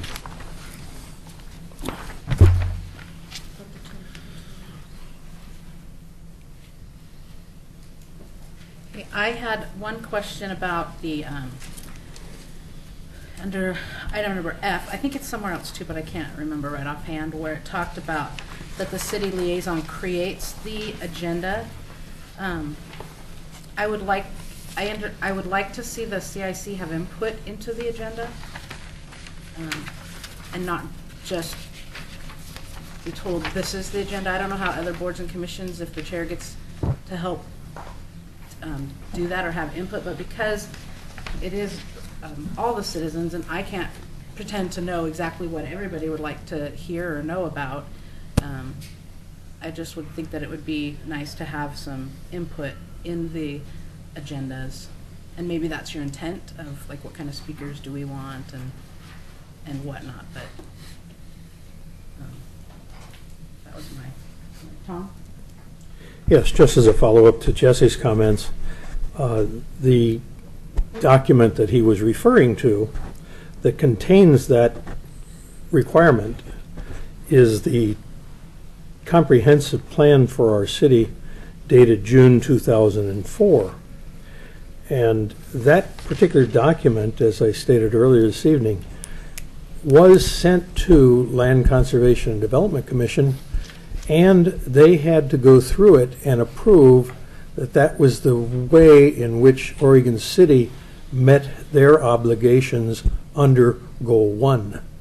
So if we're not following our own comprehensive plan, as I suggested to Tony at the last meeting, I believe since it was 2004, it's 11 years later, perhaps that needs to be updated to reflect today, and then again submitted to LCDC for their approval. Right now, LCDC is of the opinion that we are conducting our business in that manner. Thank you. Any other comments on this section?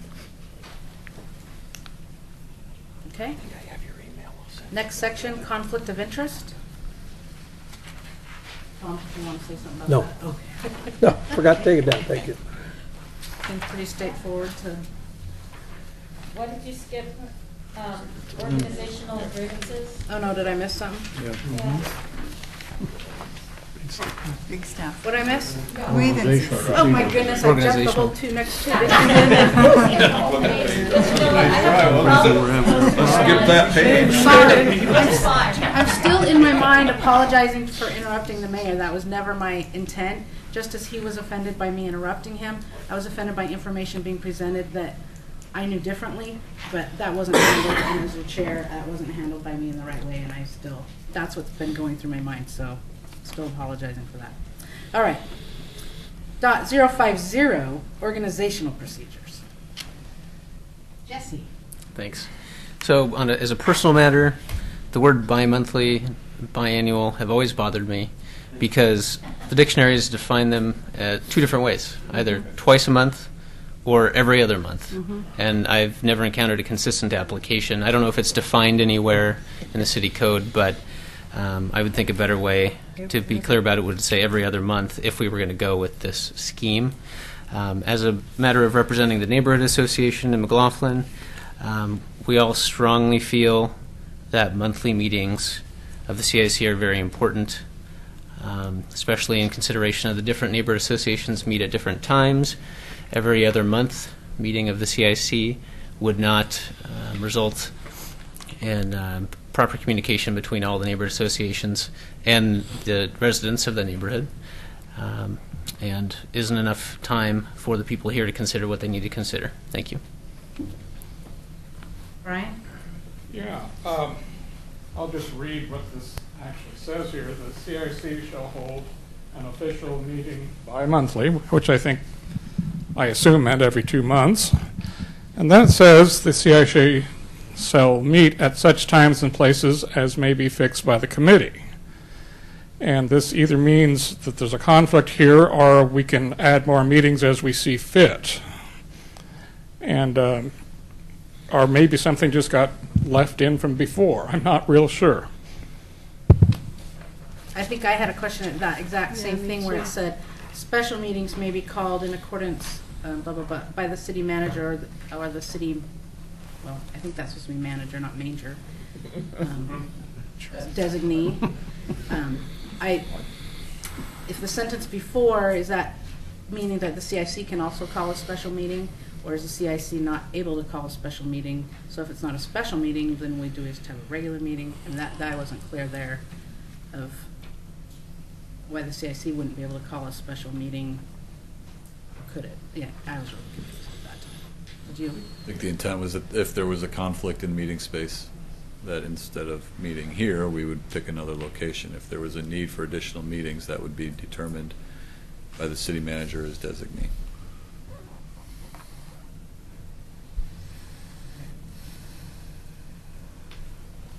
Anybody else have any comments of that? On section D, it says the CIC chair or designee shall meet with the city commission once a year. In the original setup, it was that the, let me get back to that point. It was the what? Pardon me? Looking it up. Oh, in the original policy, it talked about that the, trying to find exactly where it was. Under responsibilities, it says the CIC council and the city commission shall meet jointly at least once annually to discuss citizen participation methods. I think a joint work session would be a lot more beneficial than just a chair or vice chair giving information, because that information is going to be given after every meeting by Commissioner Shaw. So I think a work session to make sure that our goals are in alignment or something along that effect might be more in line with what our goals for the CIC were than just having somebody go give a report that would already be given by Commissioner Shaw. So that was my comment on that. Any other comments on that section? Okay. Grievances. Any comments on the grievance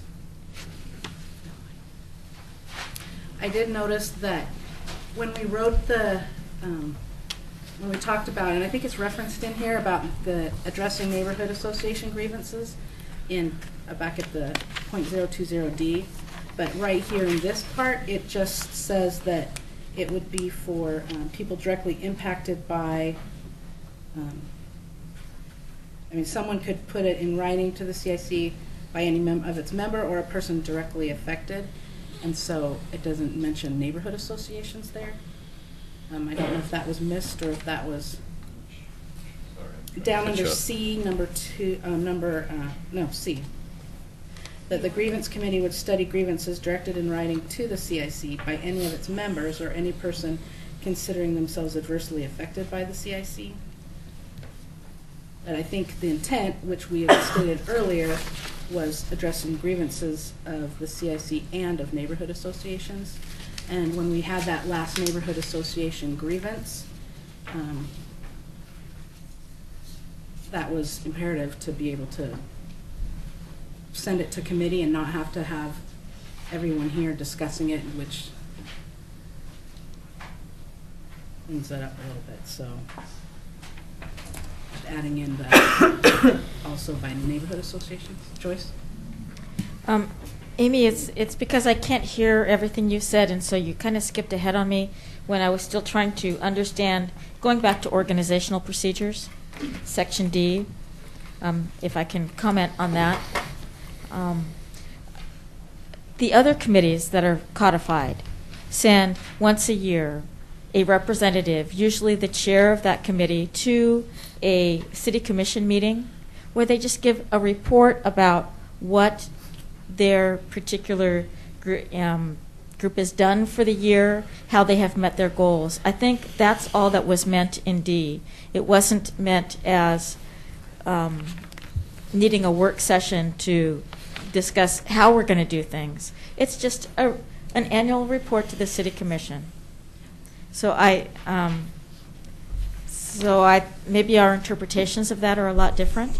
No, that's what I read it to mean, and I was just pointing out that in the original documentation when the CIC was established, they had asked for a work session with the city commission. I don't know if all the other boards and commissions have a liaison with the city commissioner.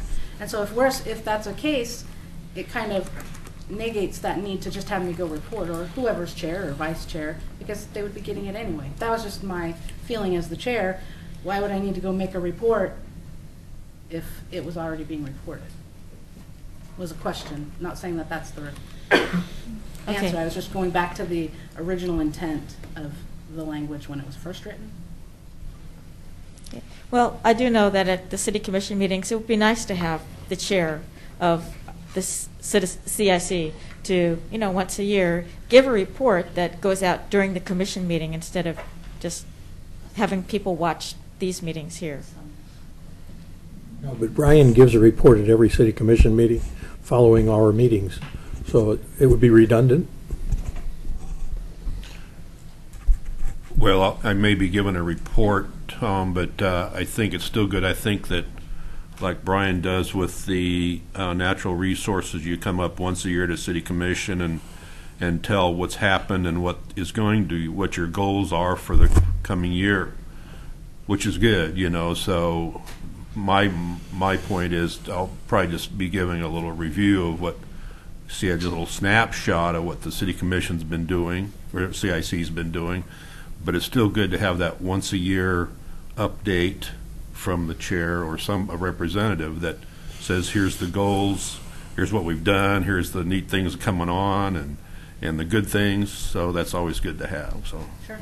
Do you think it would be beneficial to have, after you're planning and you set your goals and the CIC is to be in alignment and take direction, would it be a good thing to have a joint work session as was originally implied? Do you think that would be beneficial in your opinion? So far we've had work sessions where a issue has come up that we need to have discussed, I guess I would probably leave it at that if there was an issue that came up, Amy, that we had to have a mutual work session on, that I would kind of leave it at that instead of saying we've got to do this. And maybe we won't have anything to talk about, well, we've got to do a work session, you know.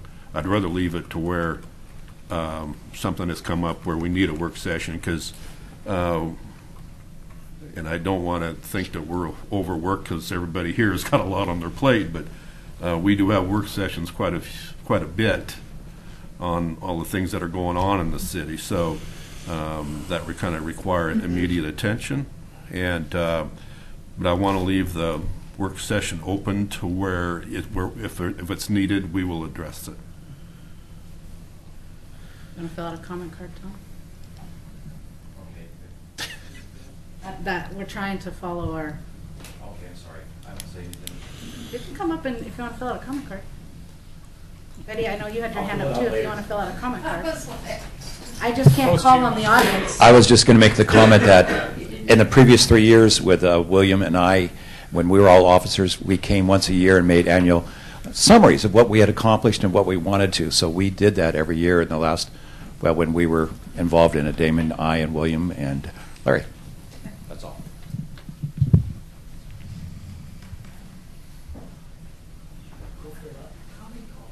Yeah, fill out your comment card. A comment card? Yeah. Bob? I seem to remember, I can't tell you exactly where it is, but I think that every committee is required somewhere to give the city commission a yearly summary. I wish I could remember where I saw that, but I think it's an excellent idea. I know that I'll be required to do so with the TAC this year, and it's not a report on every little detail, it's just a summary of what you've accomplished. Okay,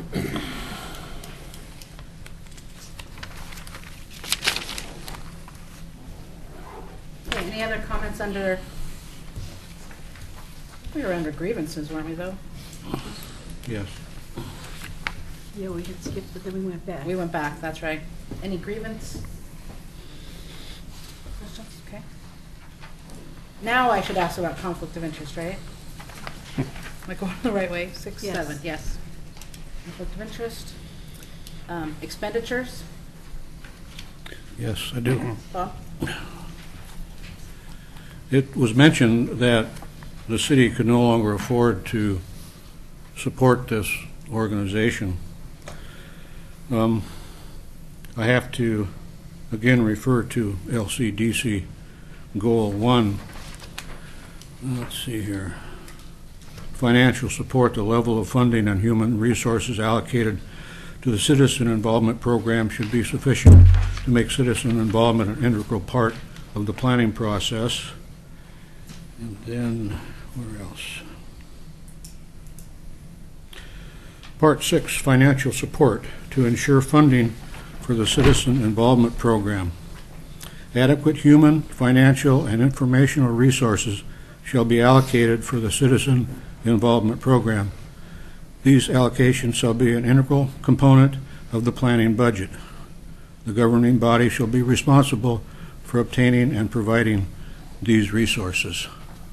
So if somebody, again, wants to boo-hoo me on whether this is appropriate or not, it looks pretty clear to me that the city is required to provide us enough financial support to be an effective organization.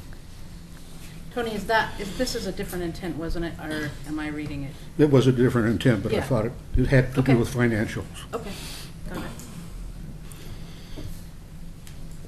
I took this as legalese. All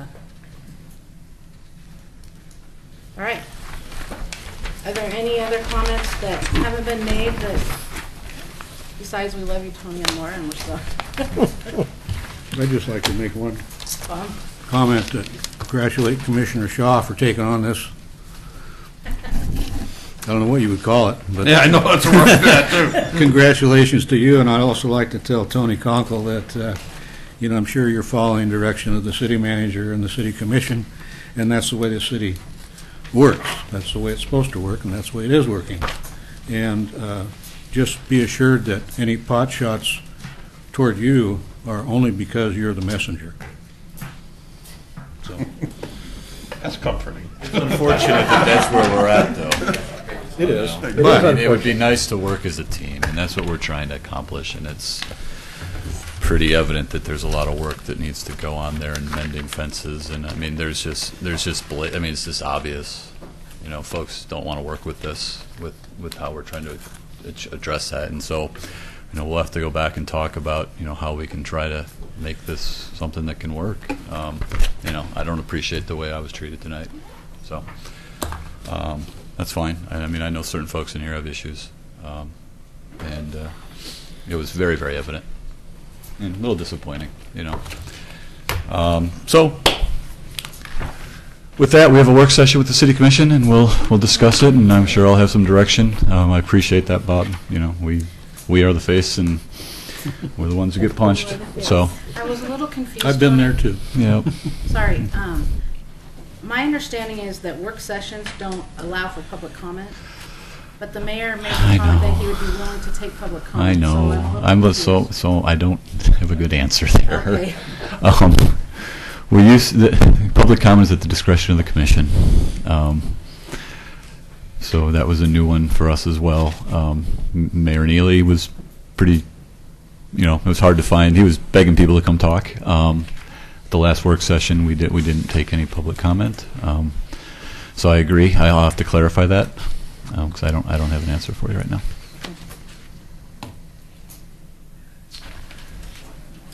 Yep. All right. Is there other city business, Laura or Tony?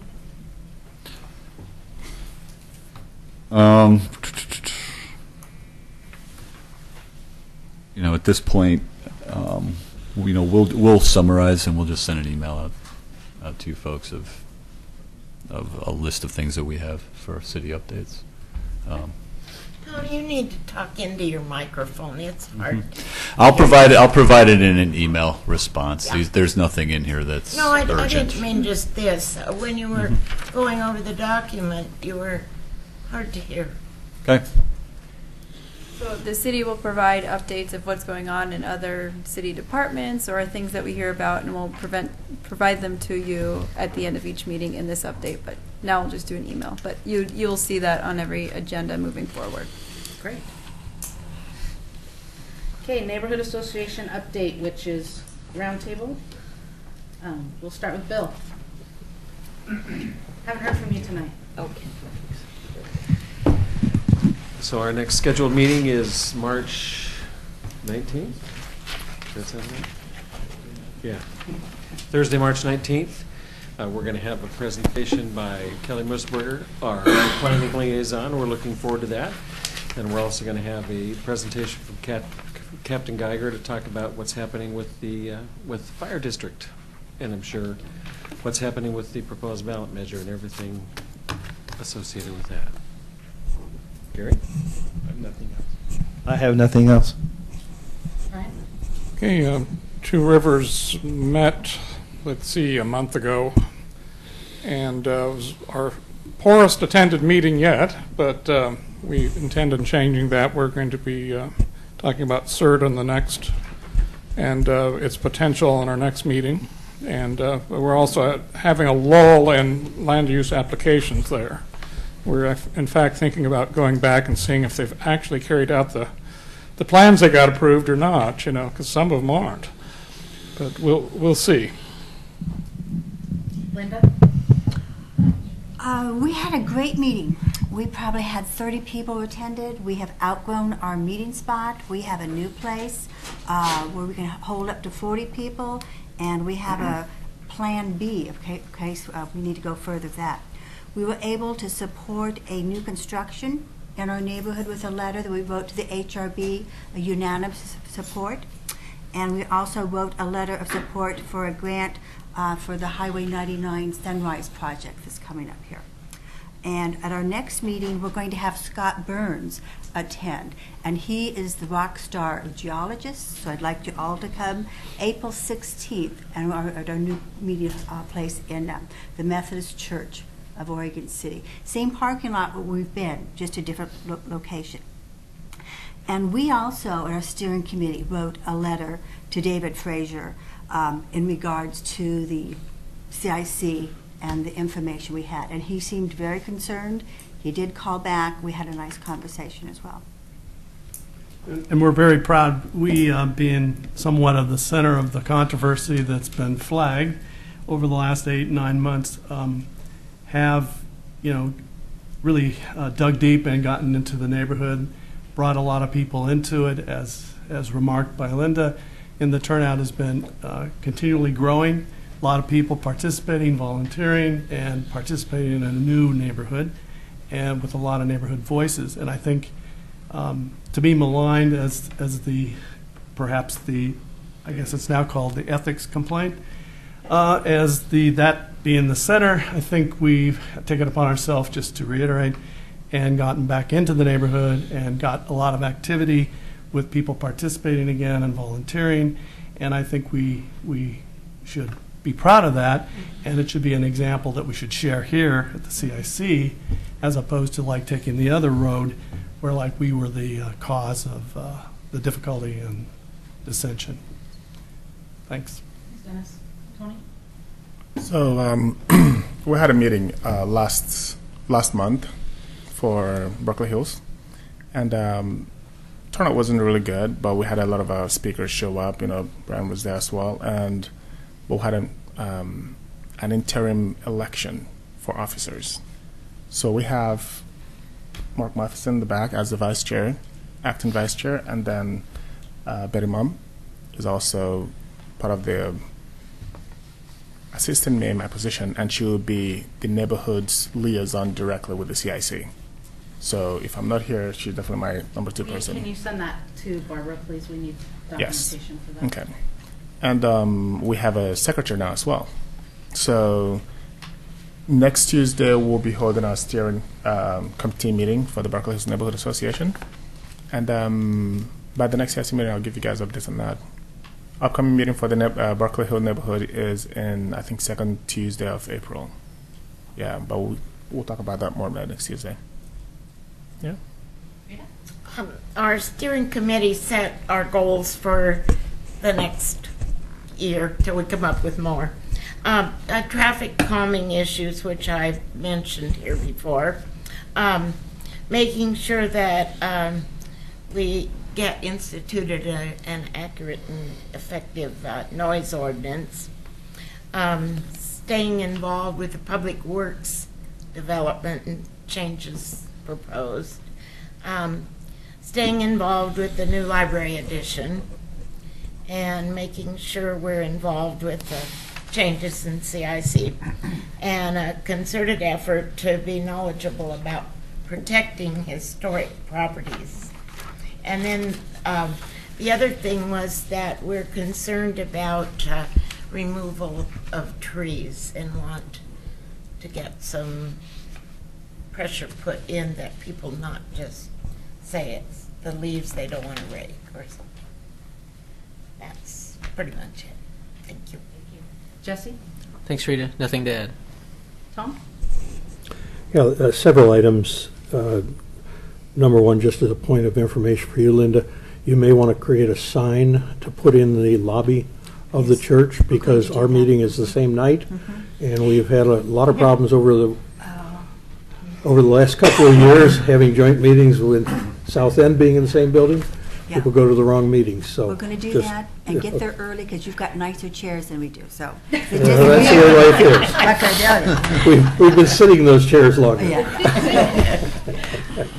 Also, we're planning on having at our next meeting, as a result of all of the concerns in our neighborhood about the traffic issues and the speeding and the lack of enforcement and lack of education, the chair for the Transportation Advisory Committee has agreed to come to our next meeting and listen to the thoughts and the comments that our citizens have and the concerns they have. So, not that he's going to be able to do anything about it, but at least they're listening. And I think that's the key to what we're hearing tonight, is that we all want the city to listen to us. We want to be heard. They don't always have to agree with us. They don't always have to follow what we're asking them to do. But we have, as a large audience, many more experiences and backgrounds than what the typical individual has. And those can be beneficial when it comes to running a city. As far as the formatting and so forth, we've had no issues or problems. It certainly has never taken 5 weeks to get a meeting notice out. I do all of the formatting. I send it. It simply needs to be forwarded on to the printer by email, which takes about 30 seconds. And we've had no problem getting it within 2 weeks. Getting it out to our people a week ahead of time, and good turnouts as a result of it. I'm not sure what the issue was that came up earlier tonight about people not being able to be notified in time and taking 5 weeks to put a notice together. That, to me, if we as an individual format it the way we want it anyway, rather than having it helter-skelter however somebody else sees it should be laid out. The only request I have is from time to time I want it on a goldenrod paper or a special color paper, but you know that the printer has those in stock anyway. So that's the only other comment I wanted to make. Thank you. The Gaffney Lane neighborhood had asked me to go to the TAC, and I did a brief.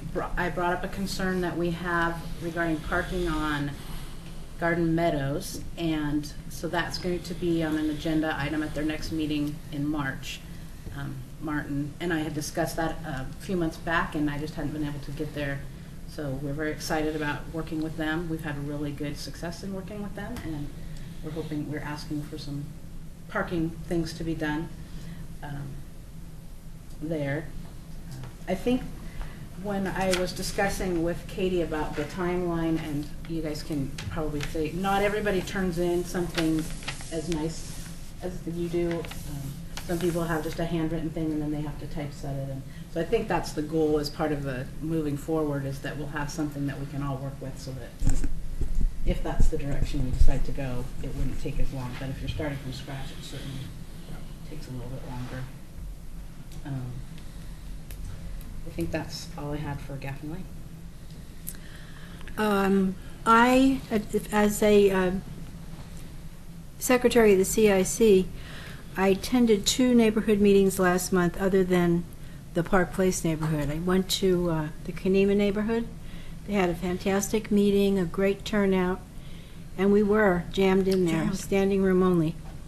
And good presentations by the fire and the city departments, police departments. The Kenema neighborhood, the Berkeley Hills neighborhood was very interesting. It's a nice meeting in a great area at St. John's Cemetery. They have a, you're not out there in the, sitting on a rock, you know.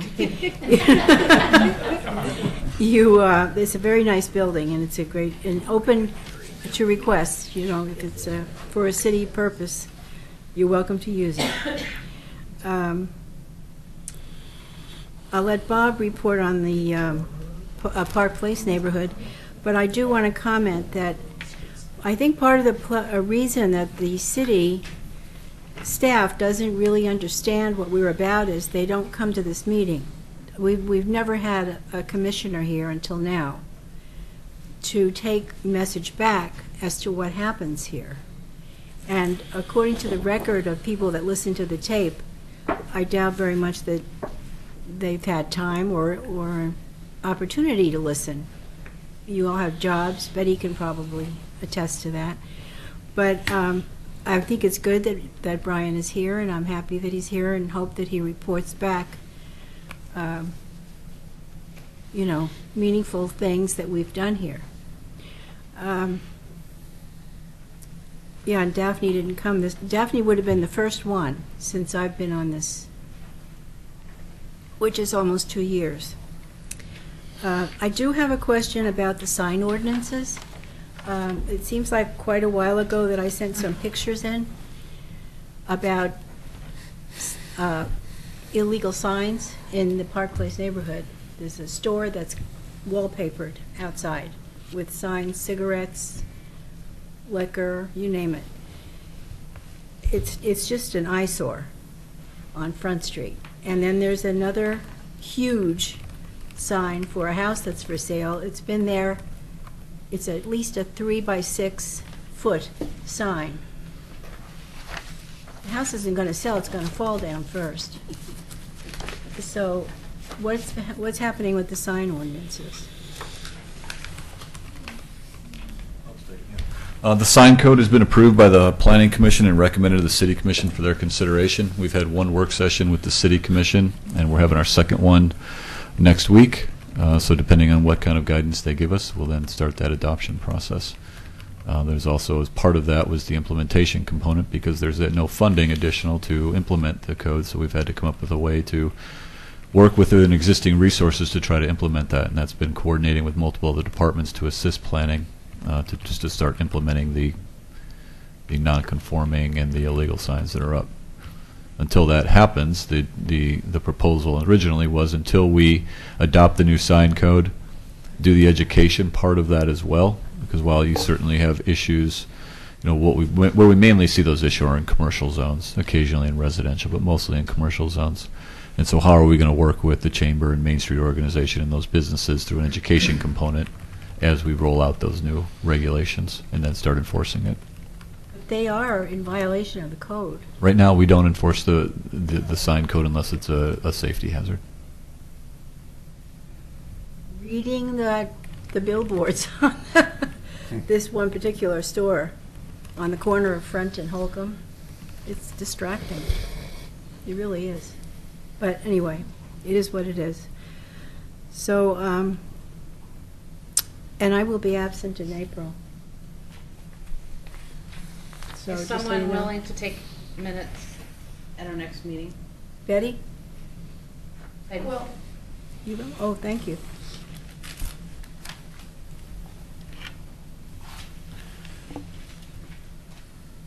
So that's very imperative that we have your documentation so we can be official members. I just sent the email. Yeah. So you should get it. Barbara? Okay, Bob? We had a general meeting on February 23rd. It was attended by about 20 people. We had the fire department and the police department, the planning department all there. Very good time. We had lots of good door prizes. Yeah, those are always fun. As at the last Transportation Advisory Committee meeting, we had quite a large turnout, and we had a lot of testimony, people's concerns about speeding in their neighborhoods and traffic safety issues in their neighborhoods. So I have taken that seriously, and I've emailed each of the neighborhood association chairs offering to come to their neighborhood meetings and listen to the people's concerns in their particular neighborhoods so we can address it. I've also said I can't promise any solutions, but I can certainly do a lot of listening.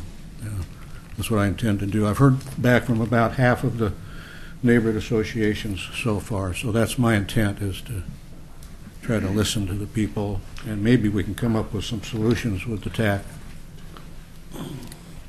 Thank you. Tony or Laura, do you have anything additional? No, I just want to highlight that we want to make sure that we get your current contact information for your neighborhood associations, your chair, all of your elected positions in your neighborhood association, as well as who your CIC representative is and your meeting dates for 2015. We want to start sending you information as soon as tomorrow, so we want to make sure we have the correct information, and then we also want to update our website accordingly. So give us everything you have so we can do that. Thank you. Commissioner Shaw. I would like to have, whenever you have a neighborhood meeting nailed down, if you could notify me too, or maybe on your mailing list, so that I could have the opportunity to come to your meetings whenever time allows. So when, if Two Rivers is going to meet, if I know when your meeting is, Brian, I'd like to come down and visit if I can. So We have there's an email list that then Katie Durfee sends out a reminder. So maybe we could get you on every neighborhood association. Okay. Yeah, that's one of the reasons too that we want your current meeting dates for this year, so we can send you email updates for the postcard and stuff like that too. Thank you. Harris? I tried to send information twice, and that page was not active. Has anybody else had that problem? Matter of fact, I wondered, or was I supposed to print it and mail it to you? Oh, I don't know, this is the No, first not- time I'm sorry, not Oh, you, here, Brian. Lord. Yeah. I had the same problem. I was just hoping for an email response with the names written into the email. Oh, okay. I will look at it. If it's the same as the information which is already there, can we just say? Tell me the dates though and all of that for your meeting as well. Okay. So if you want to reply to the email, I will look into the other link on the website. And then also, if you didn't get this agenda, let me know. It sounded like maybe you three didn't, but I will fix that as well. Tony, you and I were both here at this entire meeting. I myself did not see you being disrespected in any way. I feel badly if you felt that you were treated badly here. I didn't see it, you know. I mean, I understand that people have differences of opinion, and interrupting people simply, you know, isn't tolerated in a public meeting. One, because anybody who's watching at home can't understand what's going on. There's two voices. The Rivercrest Neighborhood Association is going to have their general meeting on March 19th. Brandon Paxton's going to come and present the fire district bond and ask for support, of course. And Chief Band will be there and discuss the funding strategy for CSAF, right? I can't remember what that stands for, though. The, you know, for this new safety building. I also will, I'll get in touch with you, Bob, and see about getting that going, too. Joyce? Hillendale Neighborhood Steering Committee meeting will be tomorrow night. If anybody wants to come, the steering committee will be meeting at Mazatlan. So we gather at 6:30 to order our meals, and at 7 o'clock we have our meeting. So all of our steering committee meetings are held either at Mazatlan or Ixtapa, which are two restaurants in our neighborhood, since that's what we have. So our next general meeting will be April the 7th, first Tuesday of April at Living Hope Church at the corner of Myers and Gaffney Lane, which is not in our neighborhood, but is the closest building that we can get that can host our meetings, our general meetings. At our last steering committee meeting on February 10th, we did some planning for this coming meeting, and Laura's going to be there as the planning representative from the city. Officer Rhodey will be there, and a representative from Clackamas Fire District Number 1 will be there regarding the bond measure. What we talked a lot about, how many of you have a representative that goes to the chief's advisory meeting? Okay, because there's a lot of really good information that comes out of those meetings. And that information should be shared here too, especially for those neighborhoods who don't have somebody that goes there. So about the whole Operation Santa, the operating expenses for Clackamas County Fire District Number 1 in the bond that they're planning on presenting, the police department and the purchase of the old Mount Pleasant School site and what's going to be happening there, and that's in your neighborhood, right? And it corners with our neighborhood, and actually what's planned is the five-legged roundabout that's planned at that Myers Road intersection there, whatever, all those streets, the five-leg intersection. Copies of those plans are on the city website. So if you want to look more closely at how that is planned, what they want to do, check the city website, gives you lots of good information. The noise ordinance. Oregon City Police Department has a new drug-sniffing canine dog, so we have a new canine officer. We're really happy for that in our neighborhood, which one house has now been boarded up, and you know, you hate to see vacant, boarded up houses in your neighborhood, but in our case, it's good because those neighbors are gone, and now we can start moving forward to healing our particular little section of the neighborhood. I'm very much looking forward to that. There is an opening on the Fire District Board of Directors. They have not had a representative from the City of Oregon City. So if you're interested in being on the Fire District Board of Directors, please check into that. Applications are due soon. So that's beyond just CIC, but that's what we're here for. And the same thing with parks. There will be movies in the park again at Wesley Lynn, which is in Hillendale neighborhood, but it's right across the street from Tower Vista. And a lot of the people that attend it walk over from the Tower Vista neighborhood. So Hillendale is planning on having representatives kind of at the front gate to talk about our neighborhood association, and we're going to be inviting Tower Vista to have representatives at the back gate to talk to those neighbors about the neighborhood association, because word of mouth is what gets people to the meetings. Ditto, let's go home. We have a public comment. Denise McCarthy. Oh. Oh, that's 30 seconds start. You get it, yeah. Denise McGriff. I'm here as an interested citizen, and I guess what I'm confused about a little bit is, for a point of information, is that you had a lot of what I felt was primarily constructive comments. We have, I guess, not being the person that's sitting in the hot seat or the unhot seat, I guess I'm trying to figure out, what are your next steps now? I heard Tony say something about, well, we'll discuss this at a work session, but you haven't voted on anything or made a consensus about how you want to approach this. And obviously it behooves all of us as residents, business owners, property owners, and citizens of Oregon City for this committee to move forward in a cooperative arrangement with the city staff and the elected officials. And I would be loath to find out that because you were being frank and honest and having some discussion, that something might happen. I think this committee is valuable. I think that everybody has an opinion, and that's okay, and it has to be taken in the spirit that it's been given, in the sense that, you know, some feelings have been ruffled, but I think you need to do whatever you can to try to smooth those over and show that you are interested. I didn't agree or disagree with things that you said, but I think they needed to be said, and I think that's the only way you can have an open and honest dialogue. And that's how you start working together, and I think I felt, at least in the room, that you all have a commitment to work together. So what are your next steps, and how do you plan on moving forward? And do you have a consensus on how you want to move forward? Because I think if you don't do something and you just leave tonight, it's kind of, you're at sixes and sevens and you're at loose ends. And I don't know what's going to happen at the City Commission work session. I'd hate to see you guys be maligned in any way. I think Brian's here. I think he can see what's going on. But that's just my kind of point of information question. I feel like I'm on the precipice and I don't know where we're going.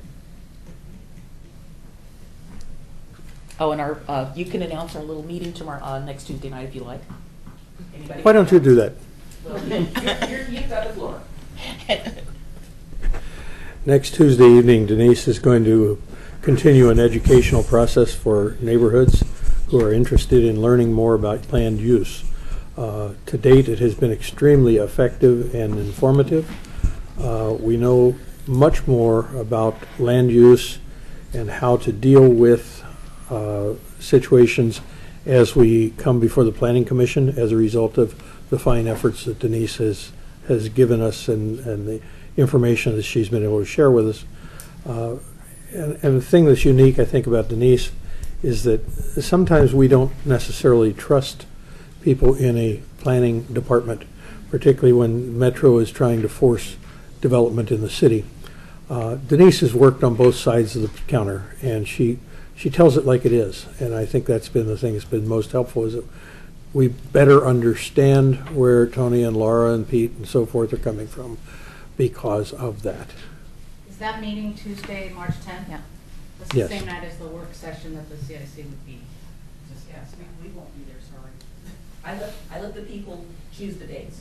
So the people that are participating get to choose when they want to come, and then I show up. How did you get your information somewhere? Yeah, I didn't receive information about it. Yeah. I mean, that's valuable information. Sorry, I don't know how much. I'm sorry, I won't talk. How did you get that? The invitation is supposed to... Valuable information. Some people on the CIC. We announced, it was announced at a CIC meeting, and people who were interested in receiving an email about the meeting signed up, and I took the list that I was given, and that's who got the notices. That was a meeting I was absent, but I had told you I was interested. Okay. Neither here nor there. Moving forward, I don't know what to say other than unless somebody has something that they can see a way that they need to do, I feel that we've been told that this will be discussed at the work session and it'll come back in April, at which time we can, I don't have an answer. I think I feel on the precipice too. Well, the fact that it was given to us at the last minute as we walked in the door tonight, and we really didn't have a chance to read through it or anything else. But I think the decision has been made and is going to go forward however the city commission wants it to happen. And so Tony's taking it to the work session. You know, at this point, I don't see that we have any voice in the matter. Well, it'll be back in April at our next meeting. So, without any other comments, we'll adjourn at 9. Are we going to have another meeting next month? Yeah, the regular scheduled April meeting. Okay. We'll see you the first Monday in April. Meeting adjourned.